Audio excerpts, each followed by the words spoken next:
Chapter 3083.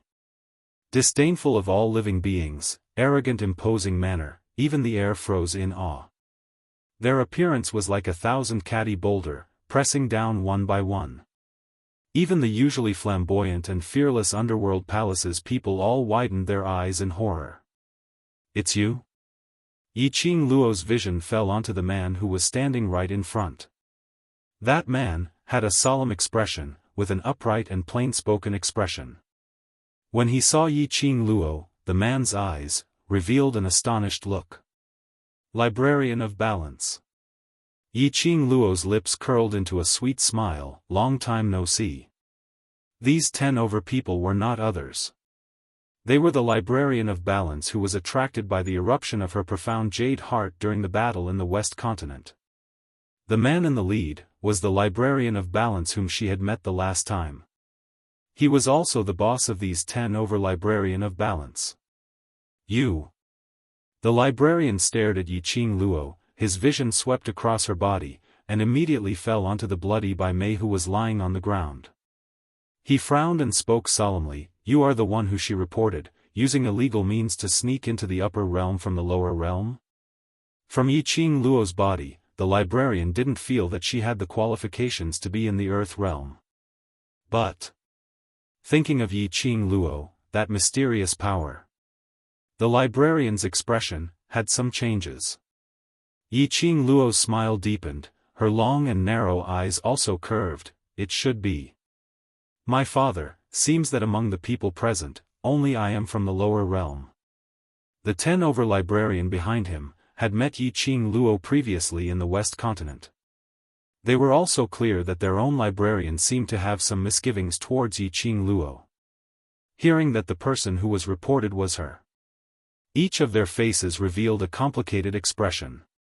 According to the main god's law, as a person from the lower realm, sneaking into the upper realm has already violated the peace between the realms. Moreover, you were reported by someone from the earth realm, so I have the right to bring you back to the heavenly realm for investigation. The librarian looked at Yiqing Luo solemnly. "Miss Yi, I believe you won't make things difficult for me." Yiqing Luo raised her brows with a smile which didn't look like a smile. "Of course, this is your duty." Many thanks to Yiqing Luo for seeing the big picture. Librarian saw that Yiqing Luo wasn't as eloquent as the previous time, which made him unable to rebuke her, and even cooperated with her, so he heaved a sigh of relief. If possible, he really didn't want to meet Yiqing Luo again. The librarian didn't want to complicate matters further, so he immediately picked up the shackles and walked towards Yiqing Luo. But before the historian could even get close to Yiqing Luo, a majestic and terrifying dark force rose from the ground. Transforming into bursts of profound waves, it laid horizontally in front of Yiqing Luo, blocking the historical administrator's footsteps. The scribe stopped in his tracks and looked in the direction where the profound energy had come from with a dark expression. "It's been a long time since we last met. Are the scribes of the heavenly law realm capable of taking away my people right under my nose?" His low, husky, magnetic voice was extremely intimidating. Dmo Xian's sleeves fluttered and the profound energy that was stirring up on the ground turned into a hurricane as it struck out. The historian was forced to take a few steps back. When the scribe heard the voice, his face was filled with shock. He looked in the direction of the voice.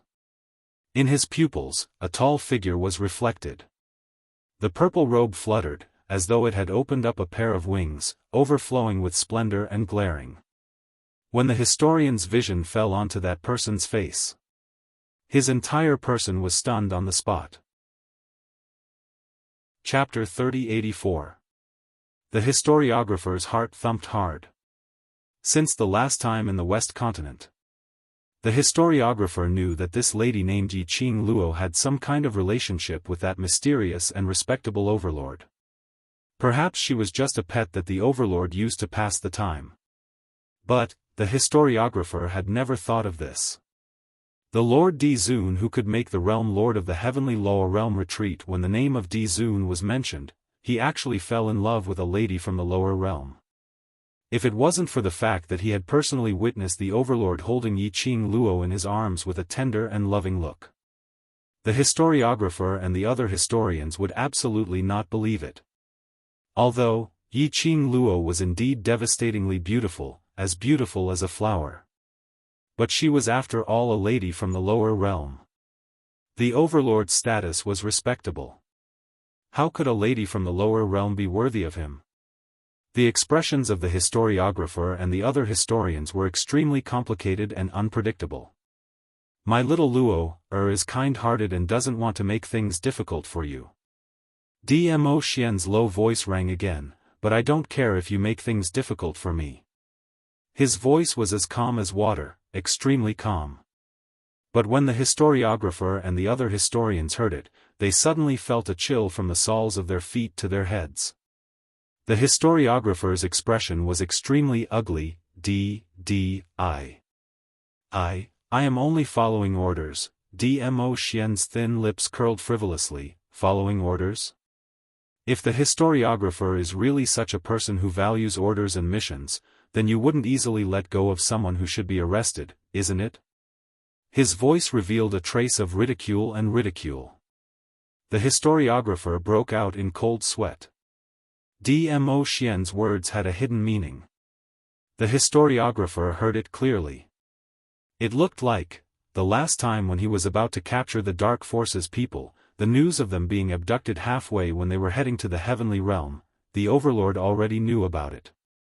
The historiographer tried his best to restrain the panic in his heart and tried his best to remain calm. Since the Overlord has spoken personally, I guess this matter is just a misunderstanding. He waved his hand and led his men to retreat towards the golden opening. Retreat. When the court officials saw Dmo Xian, they knew that their mission would not be completed today. Immediately, they retreated behind the scribe in an orderly manner. Wait. The young girl's clear voice was clear and pleasant to listen to. The dozen or so scribes immediately stopped in their tracks.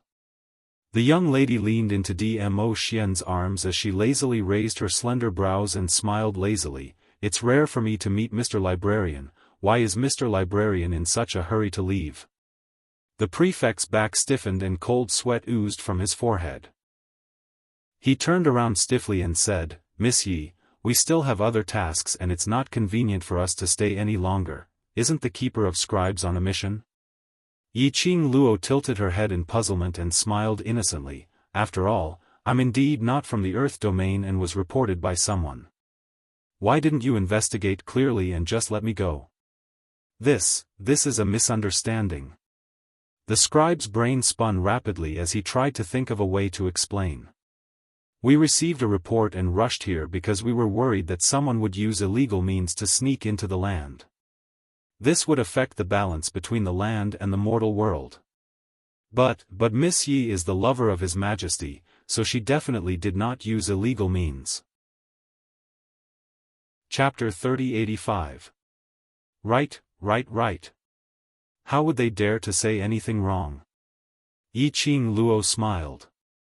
This smile, as compared to the previous languid smile, was a little more strange. It was obviously a beautiful smile. However, the historiographer only felt a creepy feeling spread in his heart. As expected. Yi Qing Luo smiled lightly and said, since the matter between me and the heavenly Tao realm has been settled, then now. It's time for the matter between you and me to settle it properly.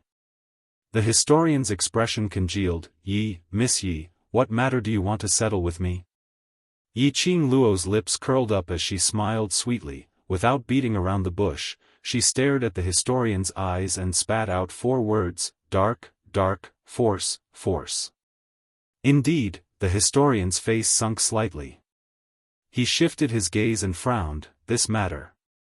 Heaven Realm has already formulated a corresponding decision. Miss Yi need not ask any further. Did you not hear me clearly, Keeper of the Annals? Yi Qing Luo's smile deepened. What I said is, the matter between me and you has nothing to do with Heaven Realm. The historian's expression congealed. Yi Qing Luo continued to smile. Initially, I trusted Librarian Overseer and wasn't willing to make things difficult for you, so I handed over the dark forces, that bunch of motley crew, as well as Yuhan, to you. But, how did Librarian Overseer betray my trust towards you? Her tone was very calm, and there was a hint of a sweet smile on her face. A pair of smiling eyes stared deeply at him. But the more Yiqing Luo behaved in this manner, the more the historian felt, the more apprehensive he was. He was unwilling to admit that he was scared by a 15-year-old young lady. But the truth was so. His fingers tightened as he spoke with a steely expression. This matter is my responsibility, but I didn't intentionally let them go. Yiqing Luo kept her smile as she squinted her eyes. Her face exuded some coldness. Explain clearly what happened that day. That bunch of people from the Dark Forces and Yuhan, other than the Wolf Saint technique, should have been brought to the Heaven Realm by the historian and imprisoned in the Heaven Prison. But, the people from the Dark Forces, not only were they not imprisoned. Instead, they joined the secluded palace. They stirred up all sorts of trouble. In addition, Yuhan was also jumping around. Even if the historian of balance didn't come looking for her, she wanted to ask the balance historian what was going on. The historiographer's expression was very ugly. The events of that day. It could be said that this was the most embarrassing moment in his history as the balance palm. If it wasn't for the fact that the Heaven Dao Realm Master didn't care about this matter, he might not be able to sit still in his position as the historiographer. The scribe frowned and wanted to avoid this topic. But when he felt Dmo Xian's chilly gaze, like a sharp blade, cutting into his body. In the end, he couldn't withstand the pressure and told them what had happened that day. Mysterious power. After hearing what the librarian said, Yiqing Luo squinted her eyes slightly as she muttered these 4 words. She raised her head and looked at Dmo Xian. Xian, these things, based on your strength, can you do it? The heavenly Dao rope was inexplicably severed. An invisible force formed a barrier that prevented the scribe and the other scribes from chasing after the dark forces and Yuhan. To be able to do this under the situation of not showing their faces. It could be seen how powerful the person behind this was. Chapter 3086. That means to say, the person who kidnapped the dark forces has the same ability as you. Yiqing Luo's tone was solemn. In this world, there shouldn't be many people who have the same ability as you. The historian of balance could travel between the various planes and maintain the balance of each plane. It was enough to prove that the historian of balance's ability was absolutely not weak. However, that invisible power was able to easily stop the historian of balance. To be able to snatch someone from the hands of hundreds of historian of balance, without harming a single soldier, making the historian of balance could only watch helplessly, unable to do anything to resist. His ability was absolutely on par with Dmo Xian. At least, he was in existence around Dmo Xian's level. I am also one of them. Being left aside, Zhu Wu Xian, who had no sense of existence for a long time, frowned as he spoke in a cold voice. His icy cold eyes fixed on Yiqing Luo. My ability is not any worse than him, and I can totally snatch you from his hands. Yiqing Luo. Her slender brows creased tightly as she stared at Zhu Wu Xian in a bad mood. Let's talk about serious matters, don't mess things up. Saying that, her vision returned back to Dmo Xian. Xian, think about it, is there anyone whose ability is similar to yours? There's always someone better out there. There are many people who are stronger than me. Dmo Xian shook his head, but currently, in my memory, I have not met such a person. Yiqing Luo. Did he need to be so confident? Just how powerful was her man? Roaming around various planes, yet he had not met anyone who had the same ability as him? No wonder. The overlord who made the upper realm tremble in fear. Awesome. Librarian took the opportunity to ask, the matter has been explained clearly, Can we go back to report? Of course. Yiqing Luo smiled sweetly as she nodded. Librarian was still hesitant, afraid that Yiqing Luo would play some tricks. More than a dozen people carefully moved towards the golden opening. But they heard a young lady's voice coming from behind, "That's right." Librarian's heart suddenly tightened. Why is Librarian so nervous? I'm just reminding Librarian, in case in future, heavenly realm will bear the infamy. Yiqing Luo laughed lightly, her voice was gentle, as though it didn't have any lethality. The Librarian turned around and forced a smile. "Please enlighten me, Miss Yi." Looking at the treasurer who was obviously filled with melancholy but still forced a smile, Yiqing Luo's smile grew wider. The feeling of bullying others with force was not bad at all. The heavenly law realm exists to maintain the balance between the major realms. You also exist to maintain the balance between the major realms. After Yiqing Luo opened her mouth, her tone turned solemn. I believe that all of you are aware of the recent changes in the Nirvana realm. If someone really wants to use the Nirvana realm to destroy the balance of the various realms, after all the plans are implemented, even if all the historians of the heavenly lower realm are mobilized, I'm afraid it will be useless. The historiographer's bitter expression froze and his eyes turned solemn. Yiqing Luo waved her hand, "That's all I have to say, the rest is up to you." The librarian's expression was complicated. His lips moved, but in the end, he didn't say anything. He just cupped his fists. "Librarian Lord, don't be in such a hurry to leave." Suddenly, another spiritual body floated over.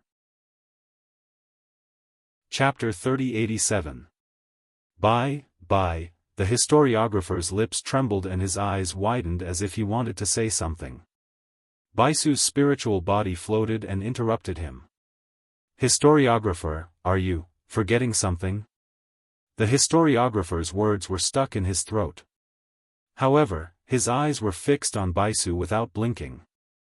Then, he stammered, Forgetting what?" Baisu smiled. "Are you pretending not to notice the will-o-wisp candles around here? Such insidious things appearing in the underworld palace, and there are at least 1,000 of them. Isn't this a violation of the balance of the land?" The historiographer's expression changed. Naturally, they had sensed the waves of Yin Qi coming from all directions. However, the historiographer hesitated for a moment and said cautiously, "The will-o-wisp candles are indeed insidious, but it is also true that they belong to the land. This is not within our scope of responsibility." Baisu raised her eyebrows and crossed her arms in front of her chest. There was a layer of coldness on her beautiful face. "It's not within your scope of responsibility, and you don't care?" This. The historiographer felt a headache coming on. Why was he so unlucky today? When he received a report from the land, he thought it was just someone from the lower bound who used some forbidden means to come to the land in pursuit of power. It was just a small matter. Unexpectedly, they were all people he could not afford to offend. And each one was more difficult to deal with than the other. In the face of Baisu's aggressiveness, the historiographer was full of anxiety. After a long while, he forced himself to say, This is indeed not within our scope of responsibility. Even if we want to do something, we can't." After saying this, the historiographer stared at Baisu's expression and immediately said, "However, when I return to the heavenly law realm, I will definitely report this matter to the realm lord, and then the realm lord will report it to the upper bound." That was what Baisu had been waiting for. She stretched out her transparent hand and slowly patted the historiographer's shoulder. The hand of a spiritual body could not touch a physical body. However, the historiographer felt a huge pressure. It was as if 1,000-kilogram boulder was pressing heavily on his shoulder. "In that case, I'll have to trouble Lord Keeper of the Historiography to report this matter to the upper realms." Baisu's voice was light, as if she was having a casual chat. The librarian felt a chill down his spine. He nodded vigorously, "Yes, of course." Baisu moved her hand away with a smile. Miss Bai, is there anything else?"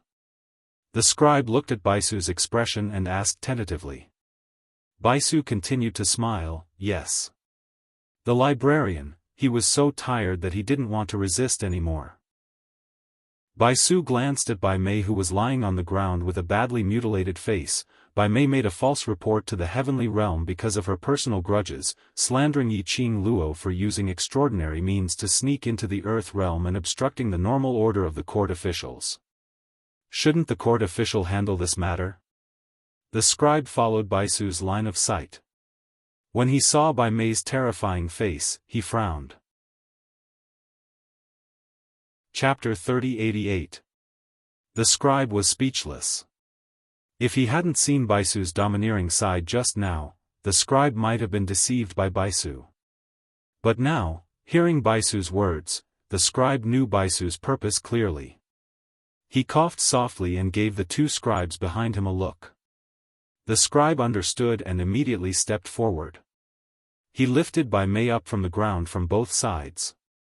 Bai Mei, who had been mourning for her face, suddenly struggled. Sister, you can't do this to me. I've lost my face, and you still want to lock me up in the realm of heavenly law? How can you be so cruel? Bai Mei cried. Baisu cried even more helplessly than her.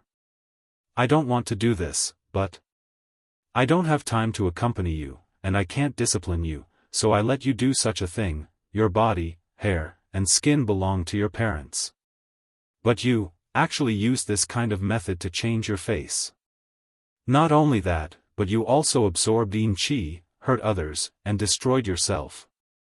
However, Bai Mei didn't listen to Baisu at all, and the words she said became even more unpleasant. Her face was forcibly torn off from her face. As she spoke, the blood on her face kept rolling down. Baisu turned her head, as if she couldn't bear to see Bai Mei like this. She sobbed and said, Now, in order to frame His Majesty's lover, you even made a false report.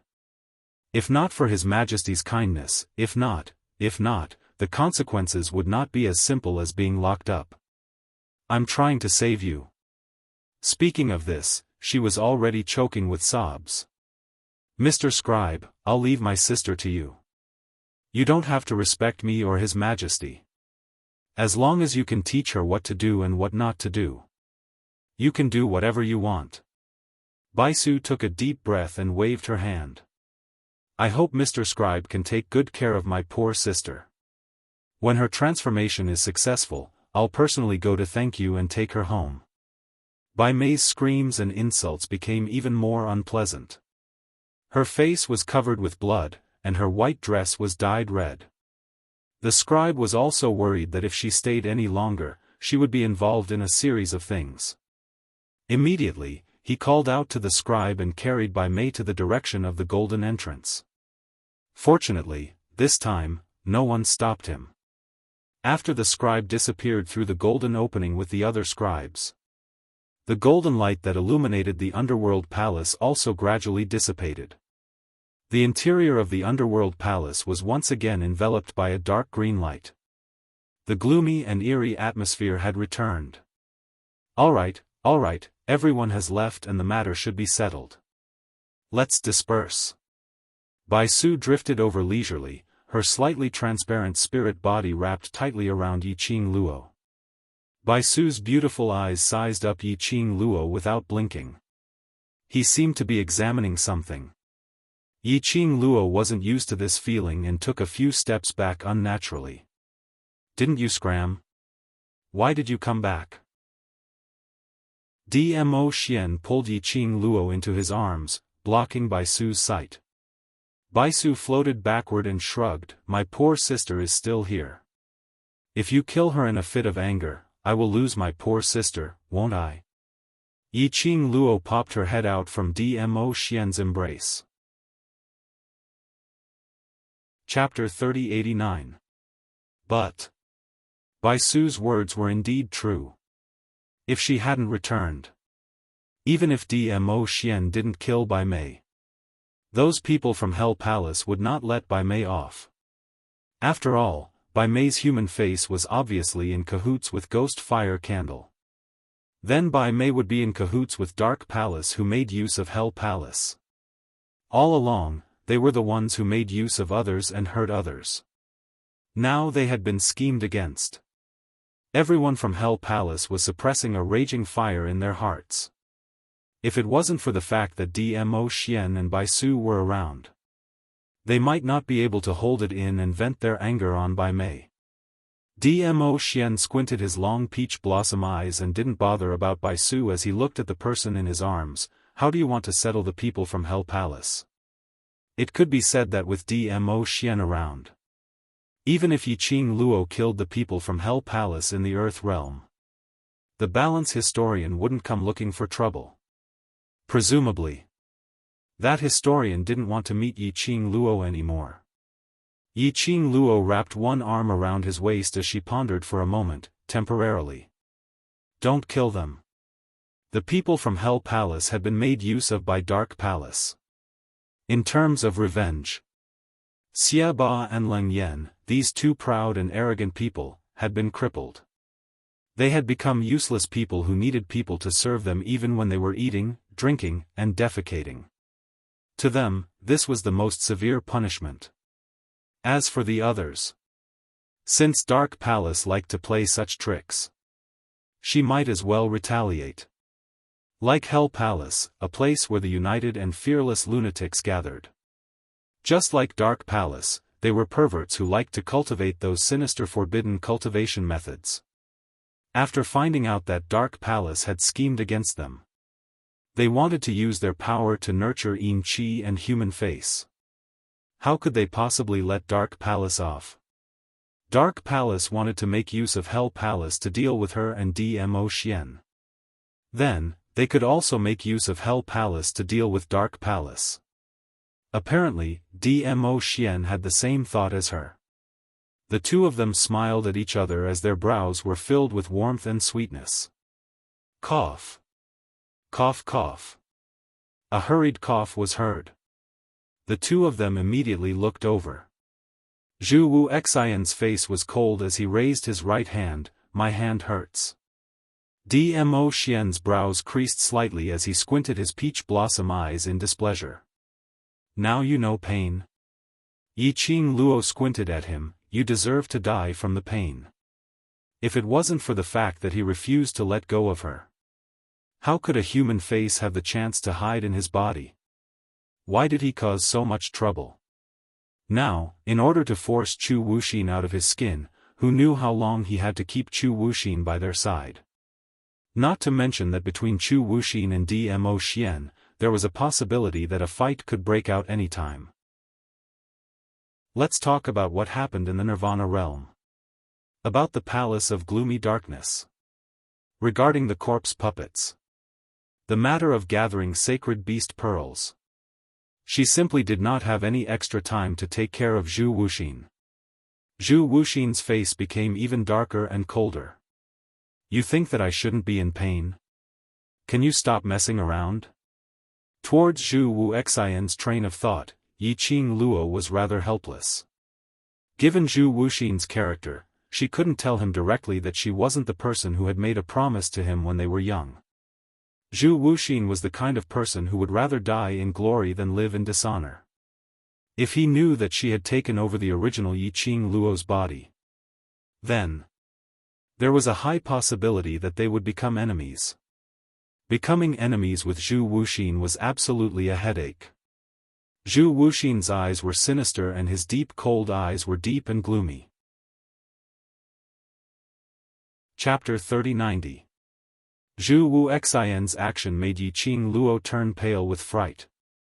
Just as that palm was about to strike Zhu Wu Xian's right hand, suddenly, a ray of purple light flashed past. It set off a profound wave in the air, blocking Zhu Wu Xian's palm. Dmo Xian retracted his hand as his brows were filled with impatience. If you want to die, then die further away. Don't dirty Lil Luo's eyes. Zhu Wu Xian's left hand was immobilized by a ray of purple light. His face still bore an indifferent expression. Yiqing Luo frowned as she strode towards him. Zhu Wu Xian, do you know what you're doing? Seeing her getting closer, Zhu Wu Xian raised his head slightly. His thin lips curled up as he revealed an undetectable smile. On that cold face, the contours of his contours became gentler. His cold and deep eyes gazed deeply at her. As though, he wanted to see her into his eyes, into the depths of his heart. That feeling made Yi Qing Luo not feel used to it. You feel that it's wrong for the human face skin to merge into my body. I want to chop off my right hand, in this way. The human face skin will no longer be in my body. His thin lips moved slightly as his voice was extremely icy cold. But if one listened carefully, she could still tell the lightness and smiling intent in his tone. Yi Qing Luo, this was probably a self-masochistic pervert? Why did she feel that? Was Zhu Wu Xian using another method to flirt with her? She didn't like it and felt that it was wrong. So he wanted to chop off his own right hand so that she would like it, so that she wouldn't be angry? What kind of flirting technique was this? Who told him?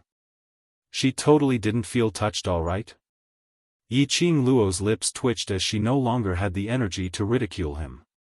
Towards Zhu Wu Xian, she couldn't see through what he was thinking. Her slender brows creased as she stared at Zhu Wu Xian with a solemn expression as she said word by word, "The human face skin is already in your body. This is an indisputable fact. What we need to do now is to wait for the human face skin to lose its nutrients and escape from your body before subduing it. I'm very serious and solemn, reminding you that it's not because you chop off your own hand that I will feel guilty and accept you. It's not that I'll pity you, sympathize with you, and accept you because you've made yourself miserable, and pitiful." Yi Qing Luo's words were heavy. It was also blatantly shattering Chu Wuxin's feelings for her. Seeing Zhu Wuxin's face turn pale, the light in his eyes dimmed. Yi Qing Luo shifted her gaze away, not regretting what she had said. She gave Chu Wuxin hope and then watched as Chu Wuxin kept pestering her. This was truly cruel to Zhu Wuxin. If you don't love, don't give me hope. Also, don't be ambiguous. After a long while, Yi Qing Luo saw that Zhu Wu Xian didn't open his mouth for a long time, so she announced her decision. "The human face skin is in your body, so before it leaves your body, you will stay by Xian and my side." Chu Wuxin raised his head. His jet black hair was scattered messily on his face. A faint smile appeared on his grave and stern face. "All right," he replied. Yi Qing Luo met with Zhu Wu Xian's deep gaze, and that gaze contained some gentleness. She frowned, and in case Zhu Wu Xian misunderstood anything, she explained, "The human face skin's yin qi is very heavy. If you're controlled by the human face skin, at least Xian is able to suppress it, so we let you follow us." "Emin," Zhu Wu Xian swiftly responded. Chapter 3091. Why did it feel like Zhu Wuxin really wanted to stay by their side? However, since Zhu Wuxin was so cooperative, the rest could be ignored. Yi Qing Luo took a deep breath as she looked at Zhu Wu Xian. "Then your Death God Castle, as well as other matters, leave it to your trusted people to handle. You will return with us." She paused. Just as she was about to say the word Imperial Palace, she stopped herself. No, Chu Wuxin and Dmo Xian were obviously not on friendly terms. It was not that she did not believe in Zhu Wuxin. But, it was related to the Imperial Palace, it was related to Dmo Xian. If Zhu Wuxin entered the Arch Palace, he would know the correct location of the Arch Palace. Anything that would damage the Imperial Palace. She could not forgive Zhu Wuxin, nor could she forgive herself. She pursed her lips and was about to say, "Three Springs Sect." Her delicate body was caught by a force, and her body was pulled into a warm embrace. "When we arrive at the Arch Palace, just arrange a room for us." Dmo Xian cast a cold glance at Zhu Wu Xian. "The Imperial Palace's spiritual qi is able to suppress the yin energy in the human face, reducing the chances of you being controlled." Zhu Wuxin raised his eyebrows. His cold face was devoid of any emotion as he indifferently spat out a word, "Oh." Following that, he shifted his gaze onto Yiqing Luo. Yiqing Luo frowned as she didn't want to continue tangling with Zhu Wuxian. She had said a few more words to Zhu Wuxin just now. She was so close to Di Zun that she was already jealous. Let's return to Nirvana Realm. Yiqing Luo wrapped her arms around Dmo Xian's waist as she spoke. Dmo Xian embraced her and both of them returned to the carriage. Zhu Wuxian's gaze was deeply fixated on Yiqing Luo's back, and it was until the veil blocked her figure before he lifted his foot and walked over. Before he even got close to the carriage. "Ah Lei and ah, you were already standing in front of the sedan. Young Master Zhu, if you are exhausted, I can lend you my battle pet." Zhu Wuxin's gaze landed on the carriage. "That's the exclusive seat of the Overlord and Madam." Ah Lei deliberately emphasized the words, "Madam." Zhu Wuxin's brows furrowed indiscernibly. After pondering for a long time, he closed his eyes. Immediately after, a green light flashed, and a deafening howl resounded. In front of him was a giant green wolf with fur that was as sharp as blades. His sharp fangs shone with a cold light under the dark green light. Zhu Wuxian leaped onto the back of the green wolf. Ah Lei and ah, you looked at Green Wolf's expression with a hint of surprise. But soon, he put away the expression on his face and stood by the side of the carriage. Little Nine's tail moved. Dragging the carriage, it slowly floated in the air. Lord Di Zun, Lady Di, when the people from the Underworld Palace saw that they were planning to leave, they immediately grew anxious. Old Lai held his wound and staggered forward. "Lord Overlord, Madam Emperor, these ghost fires, what should we do with the ghost fire candles?" The rest of the people from the Underworld Palace also rushed forward. "Lord Overlord, Madam Emperor, although the Underworld Palace has never been principled, we have our own rules. This time in the Nirvana Realm, we, the Infernal Palace, are responsible for hurting the Lady Di. Since the Lady Di didn't pursue this matter, the Infernal Palace owes you a favor. If there's anything that you need the Infernal Palace's help with, the Infernal Palace will definitely go through water and tread on fire. Ghost fire candles. Whoever taught you how to make them, find that person to help you settle these ghost fire candles." Yiqing Luo lifted the veil as she spoke in a calm tone. Chapter 3092. The faces of the people from the Underworld Palace turned solemn. After exchanging glances, they seemed to have understood the meaning behind Yiqing Luo's words. A trace of viciousness flashed across Old Lai's eyes. He clenched his fists and gritted his teeth. "We will definitely look for the Palace of Darkness and demand an answer. I only hope that when the time comes, you can still maintain your current thoughts." Yiqing Luo's charming eyes swept past the crowd from Underworld Palace calmly. "That bunch of people from secluded Darkness Palace, not only are their methods outstanding, their control over people's hearts is also outstanding. In other words, if they came looking for them, the gloomy palace would naturally think of a way to appease them." The faces of the Underworld Palace's people were filled with anger. "The human heart? We don't have a so-called heart. We were tricked by Gloomy Palace once, but we will not be tricked a second time." Yiqing Luo smiled. "I hope so. Regardless of whether Miss Yi accepts it or not, according to the rules of the Hell Palace, the Hell Palace owes you a favor. In the future, if Miss Yi comes to the Earth Domain and has any needs, the Underworld Palace will definitely do its best." The people of Underworld Palace insisted on their own rules. Of course, the reason why they chose to adhere to the rules of the Underworld Palace was not only because they had to abide by the rules that they themselves had set. Instead, the power behind Yiqing Luo. Everyone could see that. Although Yiqing Luo was just a lady from the lower realm. But the people around Yiqing Luo. Each of their statuses was more impressive than the other. Even the historian of balance from the heavenly lower realm did not want to provoke her. No matter how unafraid they were of death, they weren't willing to become enemies with Yi Qing Luo. Most importantly, they had a common enemy, Abyss Palace. Yi Qing Luo and the rest left the Hell Palace. The carriage floated in the sky, followed by a huge green wolf. Through the veil, Yi Qing Luo could clearly feel Zhu Wuxian's burning gaze. Yi Qing Luo wanted to open her mouth several times to make Zhu Wuxian shift his gaze away. She was also worried that if she said it out loud, her boyfriend's vinegar jar would overturn again. Yi Qing Luo's slender brows creased slightly as she leaned her petite body further into Dmo Xian's arms.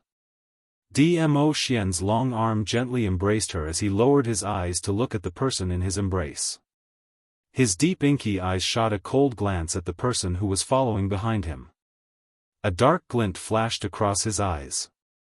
Following that, he lowered his head and gently kissed Yi Qing Luo's hair. Lil Luo, rest for a while, we'll reach the Imperial Palace very soon. Huh? Yi Qing Luo didn't quite understand the meaning behind Dmo Xian's words. Just as he was about to raise his head. But when he moved, she could smell the elegant sandalwood scent on the man's body. Bit by bit, it surrounded her body. The smell of sandalwood was extremely elegant and intoxicating. Just as his body and mind relaxed, her eyelids became heavier and heavier. After that, he fell into a deep slumber. Dmo Xian lowered his eyes as he listened to the girl's gentle breathing. He gently moved the girl's body into a comfortable position in his arms. Then, he raised a hand, and his sleeve fluttered. In the blink of an eye, he took off his purple robe and wrapped it around the young girl's body. How much longer are you going to watch?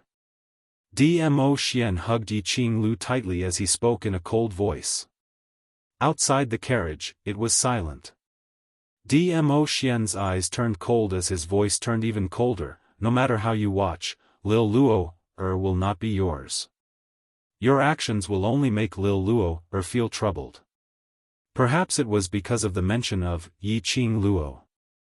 Outside the carriage, a huge shadow immediately shrouded over. Chapter 3093. Zhu Wuxin was lying on the back of the green wolf. The huge green wolf's thick fur wrapped around his body, revealing only his grave and stern face. Zhu Wuxin looked coldly at the two people in the carriage who were tightly hugging each other. His black eyes shone with a deep light. If it bothers you, give her back to me. His voice was calm and cold. As long as she's mine, she won't be troubled. Zhu Wuxian's words made Dmo Xian's brows creased even tighter. Zhu Wuxian, Lil Luo, was never yours. What do you mean by returning it to you? What do you think little Luo, is? Treat her as my woman, Zhu Wuxin said with a sinister expression. Zhu Wuxian. Dmo Xian's eyes were deep and serene as he spat out these three words in an icy cold tone. All of a sudden, flames erupted from his body. Even the four maids and two protectors outside the carriage couldn't help but shiver. Zhu Wuxian's thin lips curled up. There was not the slightest hint of a smile on his face. Instead, there was a hint of disdain and mockery. Trying to persuade me to give up Yi Qing Luo? Are you trying to persuade me to fulfill your love? His black eyes narrowed, and coldness spread from his pupils.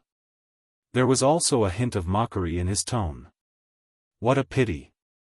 I, Zhu Wuxin, have never been a gentleman, and I don't have the thought of helping others achieve their dreams. His voice turned gloomier and gloomier, as though it was wrapped in frost. Yi Qing Luo is mine, the future will only be mine. If I can't get her, I'd rather destroy her than to fulfill your wishes. The expression on Dmo Xian's face turned increasingly ruthless and gloomy. The might released from Xiao Chen's body caused the surrounding curtains to flutter wildly. The four maids were so nervous that they didn't dare to move. Yu glanced at Zhu Wuxian and cursed him 100 times in her heart.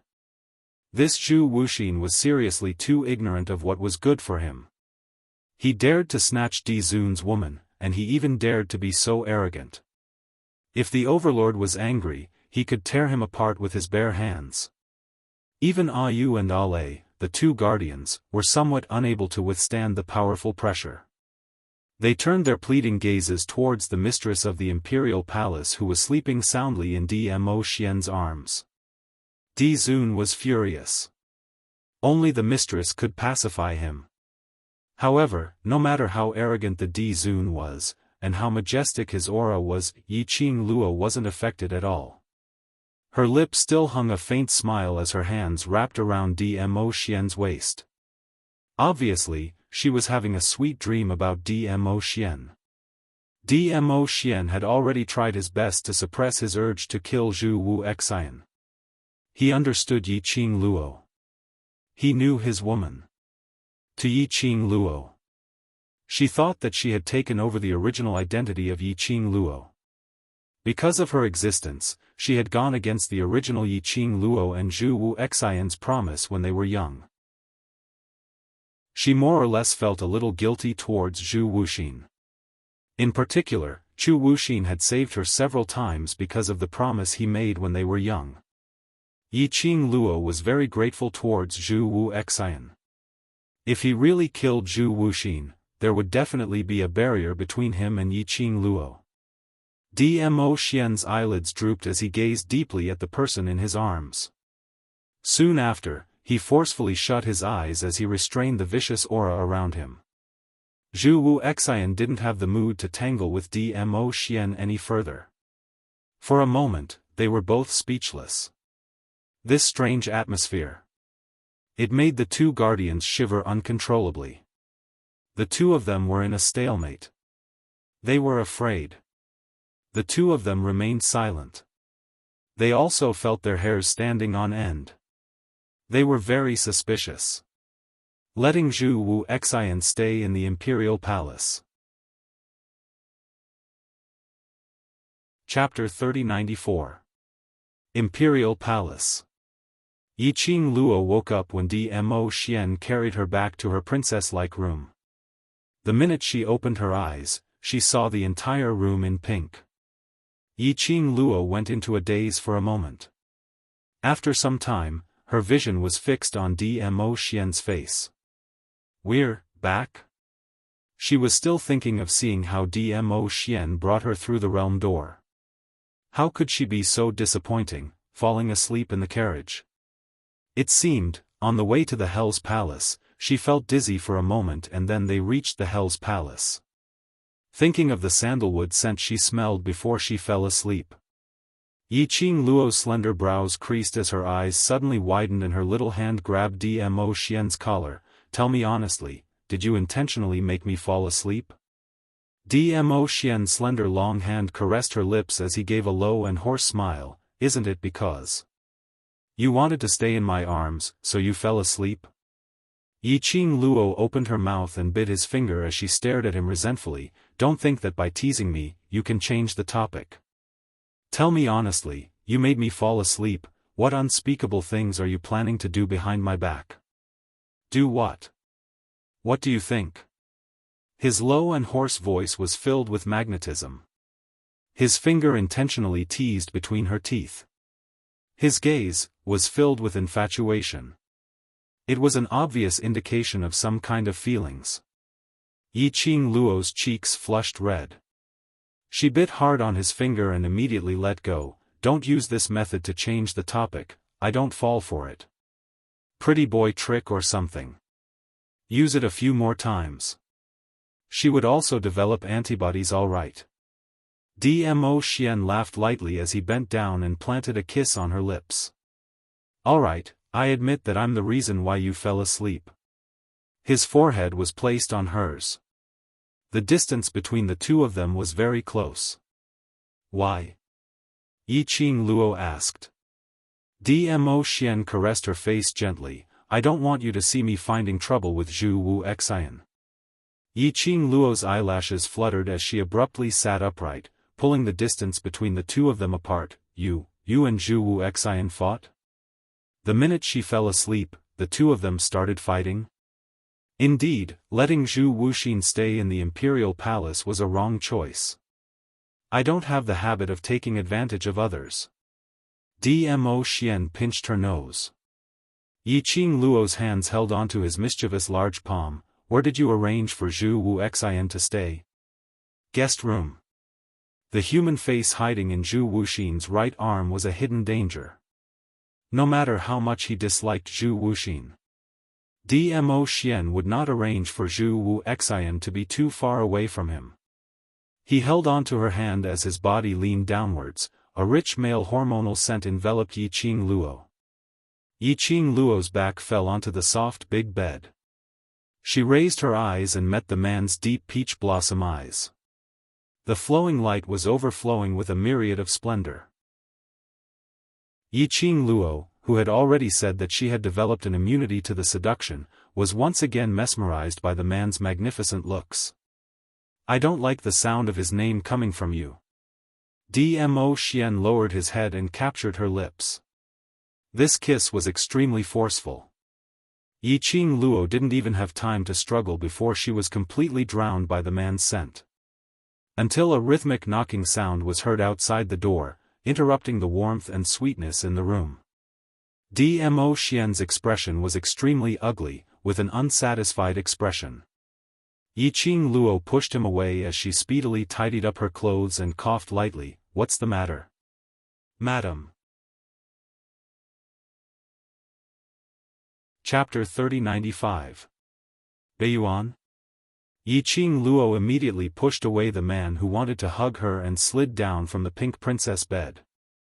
Tang Beiyuan was under Dmo Xian's orders to personally send Gu Jingyu back to Wind Valley sect. I have something urgent to report. Could it be, what happened? Although she could not respond to Gu Jingyu's feelings. But for her, Gu Jingyu was also her friend.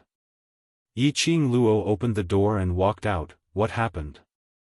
Tang Beiyuan cupped her fists towards Yiqing Luo. Mistress, something has happened in South Water Continent. Something happened? Yiqing Luo frowned. What happened? Tang Beiyuan was just about to speak when she saw Dmo Xian walking out of the house with a gloomy face. Her vision swiftly swept past Yiqing Luo's lips. He took another look at Dmo Xian's expression. As someone with a fiancé, she naturally knew what had happened in the room earlier. Tang Beiyuan lowered her head in silence. Yiqing Luo turned her head back and took a look at the gloomy man behind her. She stretched out her hand and held his large palm. Dmo Xian's expression then eased up a little as he glanced at Tang Beiyuan. Speak. When I brought young sect Master Gu to the Wind Valley sect, I discovered that South Wave Continent has already. Tang Beiyuan's expression was grave. It has already been plunged into misery and suffering. It is said that, the monarch of South Wave Continent has already fled. The people will be plunged into misery and suffering? Yiqing Luo was stunned. South Wave's continent is one of the more developed continents among the 4 continents. Why would they suddenly start a war? Which continent attacked the South Wave's continent? No. Tang Beiyuan shook her head. The Wind Valley sect master said it happened half a month ago. It was a group of monsters. It said that no matter what we do, we won't be able to kill them. They're impervious to swords and spears, fearless of fire and water. We can only watch as they slaughter one city after another. Unkillable? Corpse puppet? The first thing that popped up in Yiqing Luo's mind was the appearance of the corpse puppet. Apart from the Dark Palace's corpse puppets, Yiqing Luo couldn't think of any other unkillable monster. Tang Beiyuan had never seen a corpse puppet before, so she wasn't sure what Yiqing Luo was talking about. She paused for a moment, then continued, when I left, South Wave's continent had already been occupied by Dark Nether Palace. Now, only Wind Valley sect is still defending South Wave's continent, but I'm afraid they won't be able to hold on for long. It really is a corpse puppet. Yiqing Luo clenched her teeth. The Palace of Seclusion found someone to replace Yuan so quickly? After Yuan died. The process of refining corpse puppets should have been interrupted because of this. How could he adjust in such a short time? He could even bring his undead corpse puppets and invade the South Waves continent. Could it be that, right from the start, the Palace of Darkness had already prepared a backup plan? Yiqing Luo looked at Dmo Xian as she asked in puzzlement. Dmo Xian's expression turned grave. I'm afraid the secluded palace are worried that we will take the opportunity to reduce their forces, so they are so anxious to expand their own forces. His eyes were deep. The matter of us going to the underworld palace, the Palace of Darkness should already know about it. The act of the Palace of Darkness invading the South Waves continent has further confirmed our guesses. Yiqing Luo pursed her lips. Their motive is really to take over the entire Nirvana realm. But Yiqing Luo couldn't understand why the person behind the scenes of the Palace of Darkness, that person with a distinguished status in the upper realm, had such a deep obsession towards the Nirvana realm. Chapter 3096. Call for help? Yiqing Luo's slender brows creased even tighter. The way to deal with the corpse puppets, other than Xian's mental power, the only way is to extract the Serene Yin's mental power to refine a weapon to kill them. Time is so tight, Yu Yin's mental force has not been extracted, and refining weapons also requires time. Even if the Wind Valley sect asks for help from the Imperial Palace has no way to deal with those monsters. The Emperor Palace's disciples were all living people with flesh and blood. How could they be compared to the corpses of those puppets? The Imperial Palace is unable to agree to the Gufeng sect's patriarch's request for help. Yiqing Luo's expression was solemn. Beiyuan, please reject the Gufeng sect. Tang Beiyuan nodded. Just as she was about to turn around, she was stopped by a voice. Beiyuan, agree to the Wind Valley sect. Ah Xian. When Yiqing Luo heard Dmo Xian's words, she immediately grabbed his arm tightly. You should be more familiar with the Imperial Palace's disciples than me. Their mental powers could not possibly be higher than Serene Yin, who specializes in mental powers. Unless his mental strength was higher than Yu Yin. Otherwise, the corpse puppets wouldn't be able to destroy it at all. Most importantly, the Yin Qi on the corpse puppets could easily corrupt a person's heart. Listen to me. Dmo Xian raised his large palm and stroked her hair, comforting her. Whether it's for public or private reasons, we can't let Netherworld Palace occupy the South Water continent. Once Nether Palace absorbs the forces of the South Waves continent, the other three continents will be restrained. If the Tenyu Palace develops, the Imperial Palace will become a stepping stone for the Tenyu Palace, and the Nirvana realm will cease to exist. Yiqing Luo was stunned, her pink lips moved, but she couldn't say a single word of rebuttal. Indeed. The target of the Dark Nether Palace was obviously the entire Nirvana realm. The southern continent was just a starting point.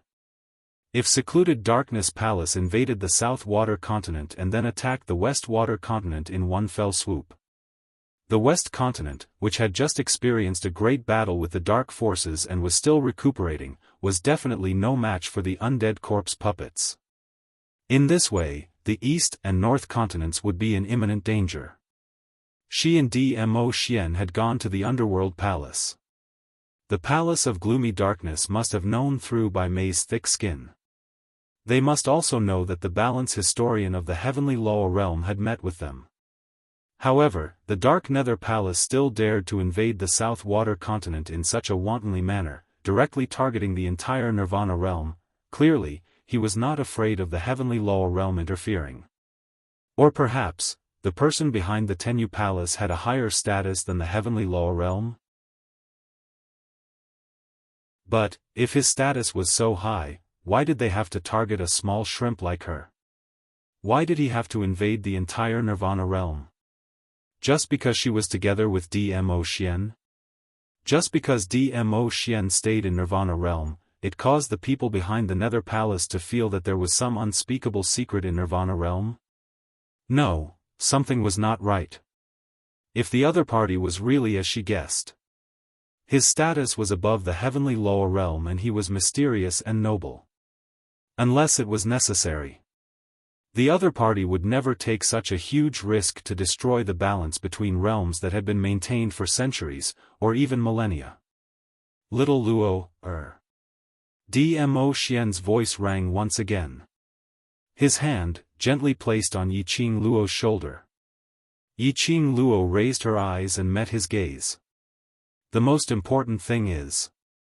Dmo Xian looked at her. Agree to Wind Valley Sect's request for help, then you can let Wind Valley Sect use the Vermilion Bird Pearl as an exchange condition. Vermilion Bird Pearl. Yiqing Luo suddenly understood. The main reason why you agreed to Wind Valley Sect's request for help is because of the Vermilion Bird Pearl? Dmo Xian didn't refute. Chapter 3097. More than that, it was still a warm current. She disregarded her shyness and Tang Beiyuan's presence. She stretched out her arms and wrapped them around Dmo Xian's waist.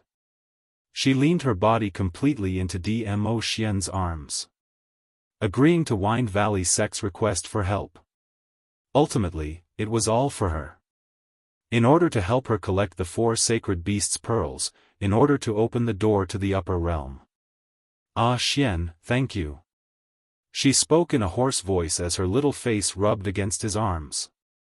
The man's strong arms wrapped around her tightly. His broad and warm embrace gave her a great sense of security.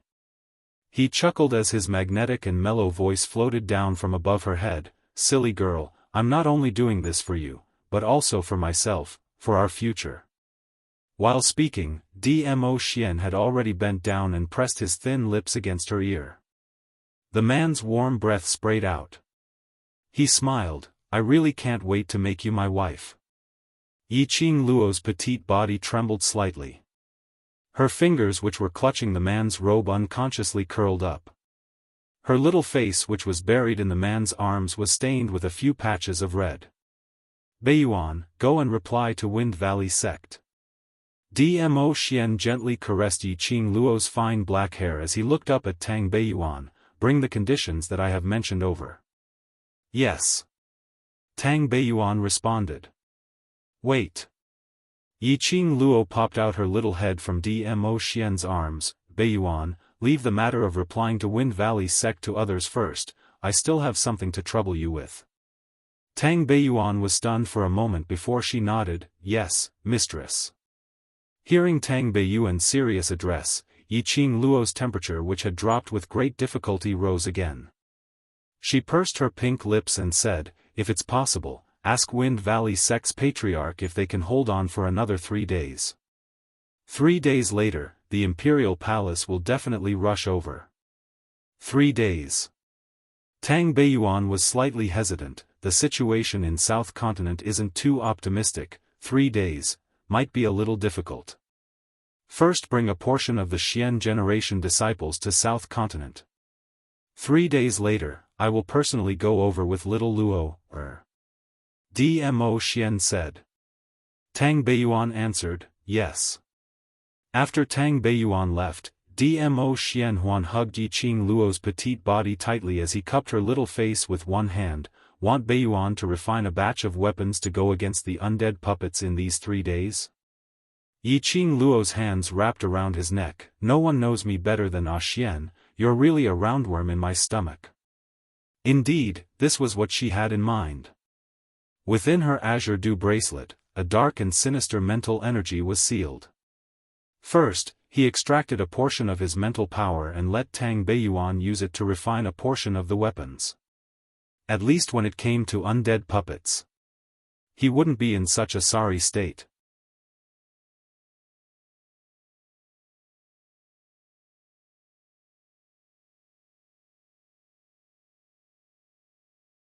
Chapter 3098. 3 days later. Yiqing Luo and Tang Beiyuan walked out of the armament refining hall. Their fine black hair was in a mess, their faces were haggard and their eyes were green, showing signs of fatigue. Yiqing Luo yawned and as she walked, she glanced sideways at Tang Beiyuan. Beiyuan, go back and rest first. What about you? After 3 days of refining weapons together, Tang Beiyuan finally changed the way she addressed Yi Qing Luo and called her by her name. Yi Qing Luo stretched her waist lazily. Let's not waste any more time. I'll go back and tidy myself up, then bring the weapons and head toward South Continent with Ah Xian. I'll go too. Tang Beiyuan's lips curled slightly, her eyes were filled with fatigue but it didn't hide the melancholy in her eyes. I'll go back to tidy myself up now, wait for me. You. Yi Qing Luo frowned. You should be very clear that the trip to South Continent might be life-threatening. I know. Tang Beiyuan smiled. That's why I have to go. Yi Qing Luo pursed her lips in silence. Tang Beiyuan patted her shoulder lightly and smiled calmly. Moreover, these weapons to deal with the puppets are all refined by me. If I go with you, it will be easier for me to bring out the best effect and advantage of each weapon. Think it through carefully. Yi Qing Luo didn't try to dissuade her, she respected everyone's choice. After making an appointment to meet Tang Beiyuan at the entrance of the palace, Yi Qing Luo walked towards the courtyard. She just turned around. The familiar and elegant scent of sandalwood entered her nostrils. Her eyes lit up as her lips curled into a smile. Sorry, I was dealing with the palace's matters earlier, so I'm late. The man's gentle and magnetic voice floated down from above. Yi Qing Luo was exhausted as she unceremoniously leaned her weight into Dmo Xian's arms. Carry me back as punishment. She just wrapped her arms around Dmo Xian's waist. Yi Qing Luo suddenly thought of something as her face congealed in satisfaction and she hurriedly stretched out both hands to push Dmo Xian. Wait, you can't carry me now. She just struggled. The man's arms suddenly tightened. The rich male hormonal scent almost intoxicated Yi Qing Luo's heart.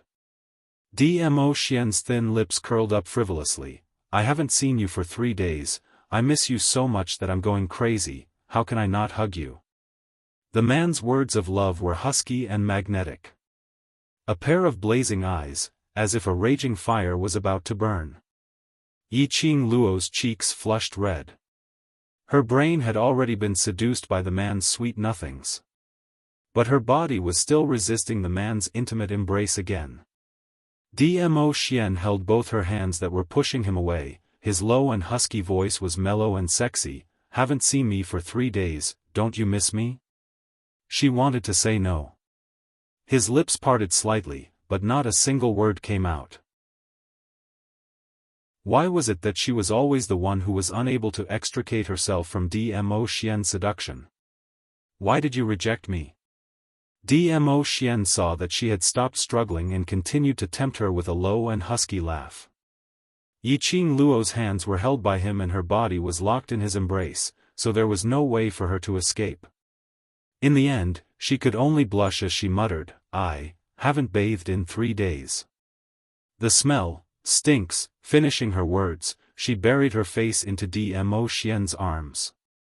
He was so embarrassed that he didn't want to speak anymore.